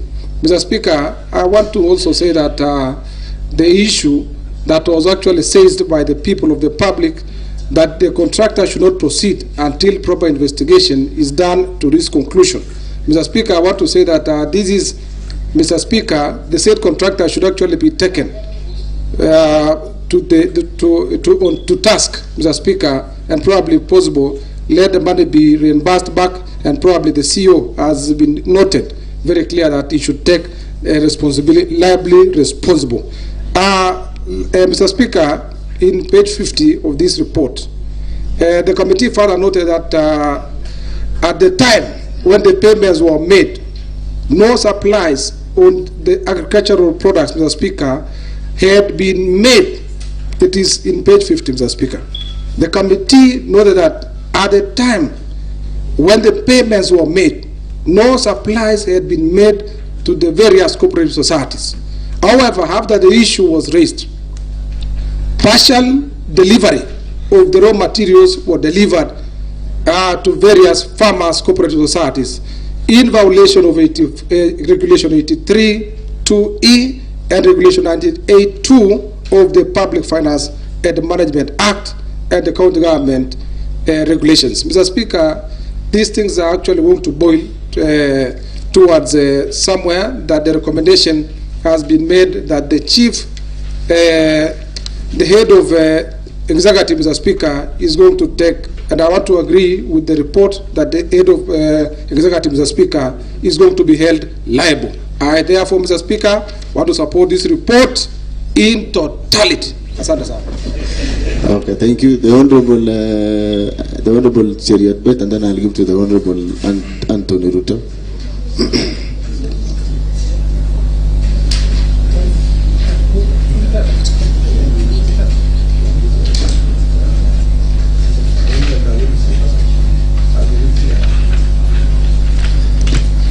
Thank you, Mr. Speaker, for giving me this opportunity, and Mr. Speaker, by extension, the great people of Ainamoi, whom I represent in this county assembly, Mr. Speaker. Mr. Speaker, allow me first of all, Mr. Speaker, to say that I want to thank the Ad-hoc committee led by our able chair, the Honorable Albert Kipkoech. Mr. Speaker, I was also part and parcel of this Ad-hoc committee, Mr. Speaker. Mr. Speaker, I want to put it on record, Mr. Speaker, that when this Ad-hoc committee was formed, Mr. Speaker, I had to make a post in my Facebook page, Mr. Speaker, that if the alligator comes out of water, Mr. Speaker, and tells you that the crocodile is sick, Mr. Speaker, will you doubt his story? Nonetheless, Mr. Speaker, we had to go to the waters to confirm whether the crocodile was sick or the alligator, Mr. Speaker, was lying, Mr. Speaker. Today, Mr. Speaker, we are now out of the waters, Mr. Speaker. And I had indicated, Mr. Speaker, that if we found that the crocodile is safe and sound, Mr. Speaker, then the alligator is in big trouble, Mr. Speaker. We are now coming out of the waters today, Mr. Speaker, through the report that we tabled today, Mr. Speaker. And I want to confirm to the people of Kericho, Mr. Speaker, that the crocodile, Mr. Speaker, I doubt whether the crocodile is going to survive for another one more day, Mr. Speaker, because the crocodile is very sick, Mr. Speaker, inside the water, Mr. Speaker. Mr. Speaker, I want to say, Mr. Speaker, that the atrocities that was made, Mr. Speaker, can only happen in Kericho County, Mr. Speaker. Mr. Speaker, where on earth, Mr. Speaker, can you find that, payment is being made before the supply of services, Mr. Speaker? A classic example, Mr. Speaker, is a society in Kapsaos, Mr. Speaker. I say Kapsaos, Mr. Speaker, because sometimes I speak on behalf of the people of Ainamoi, being the senior most member of the county assembly, Mr. Speaker. Mr. Speaker, we have a society called Toroitaj in Kapsaos, Mr. Speaker. You can imagine, Mr. Speaker, payment was made on 4th day of February 2025. 4th day of February, Mr. Speaker. When this Ad-hoc committee was formed, Mr. Speaker, the contractor rushed there, Mr. Speaker, and delivered 10 tons, 10.5 tons, Mr. Speaker, on 26th July 2025, Mr. Speaker. The amount that was paid, Mr. Speaker, was to supply 27 tons of raw material, Mr. Speaker, including cotton, sunflower, Mr. Speaker. But then, Mr. Speaker, the contractor was paid. I mean, which government does that, Mr. Speaker? You pay the contractor first, then they supply services, Mr. Speaker, later. At their own time, Mr. Speaker. Which government does that, Mr. Speaker? But it only happens in Kericho County, Mr. Speaker. And the Honorable Member for Kapsaos is seated here, Mr. Speaker. Mr. Speaker, people have lost, Mr. Speaker, I think we need to renovate, we need to close. There was a post that I posted, Mr. Speaker, that it is now time that we close this county, Mr. Speaker, and renovate for some time, Mr. Speaker, because how can go to another society in Sigo Await, Mr. Speaker, called Kosiai time, Mr. Speaker. Nothing was applied, money was paid, Mr. Speaker, and we are saying that we have a working government, Mr. Speaker. Which government is this? When you pay services, when the members of the county assembly begins investigation, Mr. Speaker, you try rushing, Mr. Speaker, trying to supply, Mr. Speaker. I think, Mr. Speaker, we've taken the people of Kericho for a ride for a very long time, Mr. Speaker. Because why don't you even do the right thing, Mr. Speaker?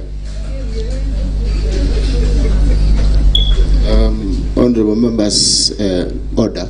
Mr. Speaker, unless you can only upload the way you are supposed to upload, you need to consult in low tones, no shouting. If you feel also aggrieved, you are free to leave the chambers. Let's have order. Yes, thank you, honorable members, please. Thank you for protecting me, Mr. Speaker, and of course the people of Inamo, Mr. Speaker. And I know to protect myself also, Mr. Speaker, is given an opportunity, Mr. Speaker. Mr. Speaker, what I'm saying, Mr. Speaker, is that the recommendations that we found there, Mr. Speaker, I need the county executive, Mr. Speaker, should move up with speed. All these things, Mr. Speaker, you remember, Mr. Speaker, in 20 around, there was the Londiani saga, Mr. Speaker, where the money meant for the death and the sick were eaten, Mr. Speaker, around 14 million, Mr. Speaker. We table a very good report in this county assembly, Mr. Speaker. Number two, Mr. Speaker, there was the Kazi Mtaani, where 39 million of money meant for the youths of this county, Mr. Speaker, was misappropriated in broad daylight, Mr. Speaker. Now we have the fictitious payment amounting to 85 point something, Mr. Speaker, that has been, misappropriated, Mr. Speaker, while we have a legislative arm, Mr. Speaker, called the county assembly, Mr. Speaker. I think, Mr. Speaker, and all these things, Mr. Speaker, is happening when we have the CEO, the chief executive officer of this county, Mr. Speaker, called the governor, Mr. Speaker. Where was the governor when all these things were happening, Mr. Speaker? Before payments are made, I think it is always prudent that you check whether things were supplied or not, Mr. Speaker. Mr. Speaker, I think we've taken this county for a ride, but I want to thank the committee for proposing those measures, Mr. Speaker. Mr. Speaker, when you go to Kipkelion, a building was built. Renovation was not complete, Mr. Speaker. Then the entire amount of money, Mr. Speaker, was paid without renovating the entire amount of work that the contractor has been given, Mr. Speaker. So the recommendation that we give as a committee, Mr. Speaker, we hope that the county executive, especially the county public service board, Mr. Speaker, will do their bit, Mr. Speaker, and people should be held accountable. If there are money that was paid without delivery of services, Mr. Speaker, if they don't deliver the services, Mr. Speaker, then recovery should begin immediately, Mr. Speaker, and public money be deposited, Mr. Speaker, in even the exchequer account, Mr. Speaker, so that work can be given out afresh, Mr. Speaker. Otherwise, Mr. Speaker, I want to thank your office for the cooperation. I want to thank the members of the Ad-hoc committee. Mr. Speaker, the members of the Ad-hoc committee never slept, Mr. Speaker. You can see the Honorable Paul Chirchir, the new chair for us, and I want to congratulate him, Mr. Speaker. I know once he takes over as the chair role, Mr. Speaker, all these queued, rolling out of works, Mr. Speaker, will be history in our county assembly, Mr. Speaker. You've seen the hair is not even kempt, Mr. Speaker, because by 3:30, Mr. Speaker, we were still very busy developing this report, Mr. Speaker. I hope from here, Mr. Speaker, you will give him an opportunity to go and probably shave and take path, Mr. Speaker, because I am very sure that he didn't. Did the other, Mr. Speaker. I support the report, and I ask the honorable members, Mr. Speaker, at least, Mr. Speaker, for once, be counted, Mr. Speaker, for once. We will start with the people of this county, Mr. Speaker. We have the oversight. At least be counted for once, Mr. Speaker. There are people I heard here, Mr. Speaker, they are being called, do this. Mr. Speaker, you've been elected by they have given you an opportunity. Out of the 10 members that were battling it out for the seat of the member of the county assembly, Mr. Speaker, then your award has been used to save on public funds, Mr. Speaker, but you are still the one trying to convince members, others. Surely, Mr. Speaker, where are we heading, Mr. Speaker? Anyway, Mr. Speaker, we will have we will have another day, Mr. Speaker. I support this report and I hide the members. Let's support the report. Thank you, Mr. Speaker. All right, thank you, the Honorable Deputy Speaker, the Honorable Anthony Ruto. Order, honorable members, order.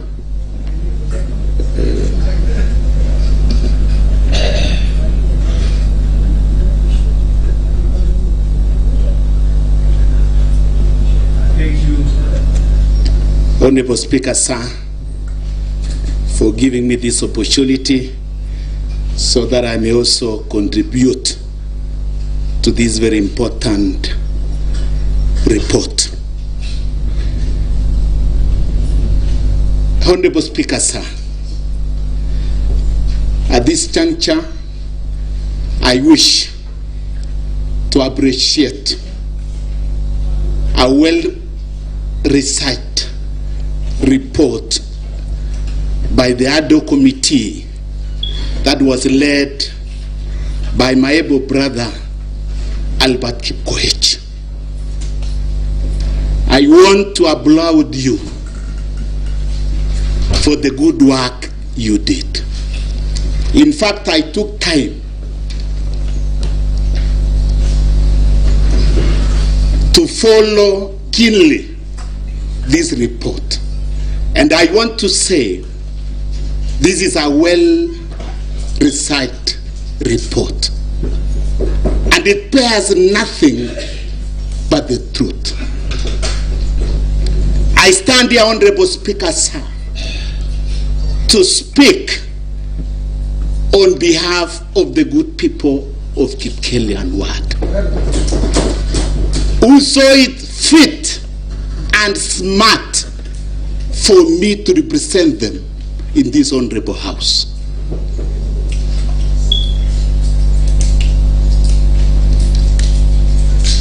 And I swore that I will stand with them in thick and thin. Order, Sergeant Atam. In rain. Sergeant Atam, minimize your movements. And sunshine. So that there are resources that are meant to provide them services back there at home are prudently utilized. It is really shameful, Honorable Speaker, sir, that we are discussing this report at a time when we are supposed to be discussing other things that can help our county in terms of development. Very shameful when we are told that works and services are paid before they are rendered. In fact, Honorable Speaker, sir, this is just a tip of an iceberg. In fact, there's other reports, and I don't want to preempt it. The reports that are to come before this particular honorable house. Services paid, works paid before they are done. Very shameful. I want to repeat again, very shameful. We have trusted our resources to people who are not trusted, people who are not honest. Payments paid to works that have got no supporting documents. A very strong indication that all these things were manipulated in the name of getting money that was not due to these people. We are also told that supplies were never made, and yet money was paid. We are told again, in some instances, prices were inflated, exaggerated. It is common sense that all these were done with the name of getting money. My question is, are we going to continue like this as a county? If we are going to continue like this as a county, then we are doomed.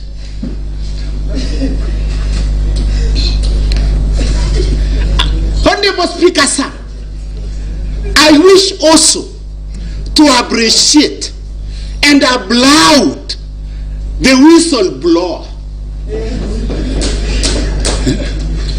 In fact, without that, we would not be discussing this report, this shameful report. We would be thinking that all is well. When in the real sense, things are not good. So, Honorable Speaker, sir, I stand with this report 100%. whoever is mentioned should take full responsibility. I rest my case there, Honorable Speaker, sir. Thank you. Okay, thank you, the Honorable Anthony Ruto. Next is the Honorable Paul Chirchir, and then Honorable Eric Bates, in that order. And then Honorable, depending on time,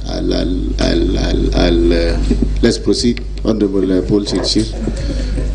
Thank you very much, Honorable Speaker. I rise to support the report on the alleged fictitious payments of Kenya shillings 80 million Order, honorable members, let us from consult in the various departments, the financial year 2024-2025, Mr. Speaker, sir. Of important to note, Mr. Speaker, sir, today, this House is full house, Mr. Speaker, sir. We are a House of 47 members, but I note that we are 43 members currently in the chambers, Mr. Speaker, sir. So the 4 members who are away on official duties, but the 43 takes this case very serious. Mr. Speaker, sir, in 2021, BBI report was tabled before this House. Mr. Speaker, sir, I remember His Excellency the President told us to stand with the people of this country. I stood before this House, and I stood with the people of this country, Mr. Speaker, sir. History is replete. Mr. Speaker, sir, today we are tabling a report that is the same as PBI of 2020, Mr. Speaker, sir. Anybody who will be standing with the oppressors, Mr. Speaker, sir, will face it rough in 2027, Mr. Speaker, sir. Mr. Speaker, sir, I wanted to say that so that it becomes very clear. Mr. Speaker, sir, why am I supporting the report when witnesses were invited before this House? I remember very well the CEO, the Chief Officer for Roads and Public Works, when he was asked to explain the photocopy that he had presented before the committee, he said the original has the right figures, but the photocopy had lost the figures, Mr. Speaker, sir. So later I asked him, what is the definition of a photo and a copy? First of all, Mr. Speaker, I said photo is a true image of the original and copy is a copy. So I said, join the two words. Mr. Speaker, sir, he could not explain. So the figures that were in the invoice, the figures that were in the payment voucher, and the figures that were in S13, Mr. Speaker, sir, they were not the same. So I asked him, read. He read. I asked him whether, are the figures the same? He said they are not the same. So number one, why am I supporting this report is that if we were able to sample one payment voucher and it had very serious disparities, it said that the Department of Public Works had failed in their work, Mr. Speaker, sir. 2, the Department of Health, Mr. Speaker, sir. We asked the same chief officer to explain to us one of the tenders that he had floated, that there were 4 companies that had responded. I remember asking him two companies, one Afroscape and the other Afriscape. The difference in the 2 companies is O and A. So they were very mischievous games in that department, Mr. Speaker, sir. Mr. Speaker, sir, when I asked the chief officer for roads to give us the exact figure for pending bills at the close of the 2024-2025 financial year, he dilly-dallied. He did not give us, and yet those are figures that are supposed to be in his fingertips as the accounting officer, Mr. Speaker, sir. When we got to Agriculture Department and Livestock, Mr. Speaker, sir, chief officers are accounting officers. Mr. Speaker, sir, chief officers are supposed to be AIE holders. But shockingly, the Department of Livestock, the chief officer is a Dr. Bates. He is the accounting officer, but he's not the AIE holder. The AIE holder is a different person, Mr. Speaker, sir. So that says there is a very serious problem in terms of administration in the departments at the county and at the executive. Mr. Speaker, sir, issues to do with dairy is so dear to me.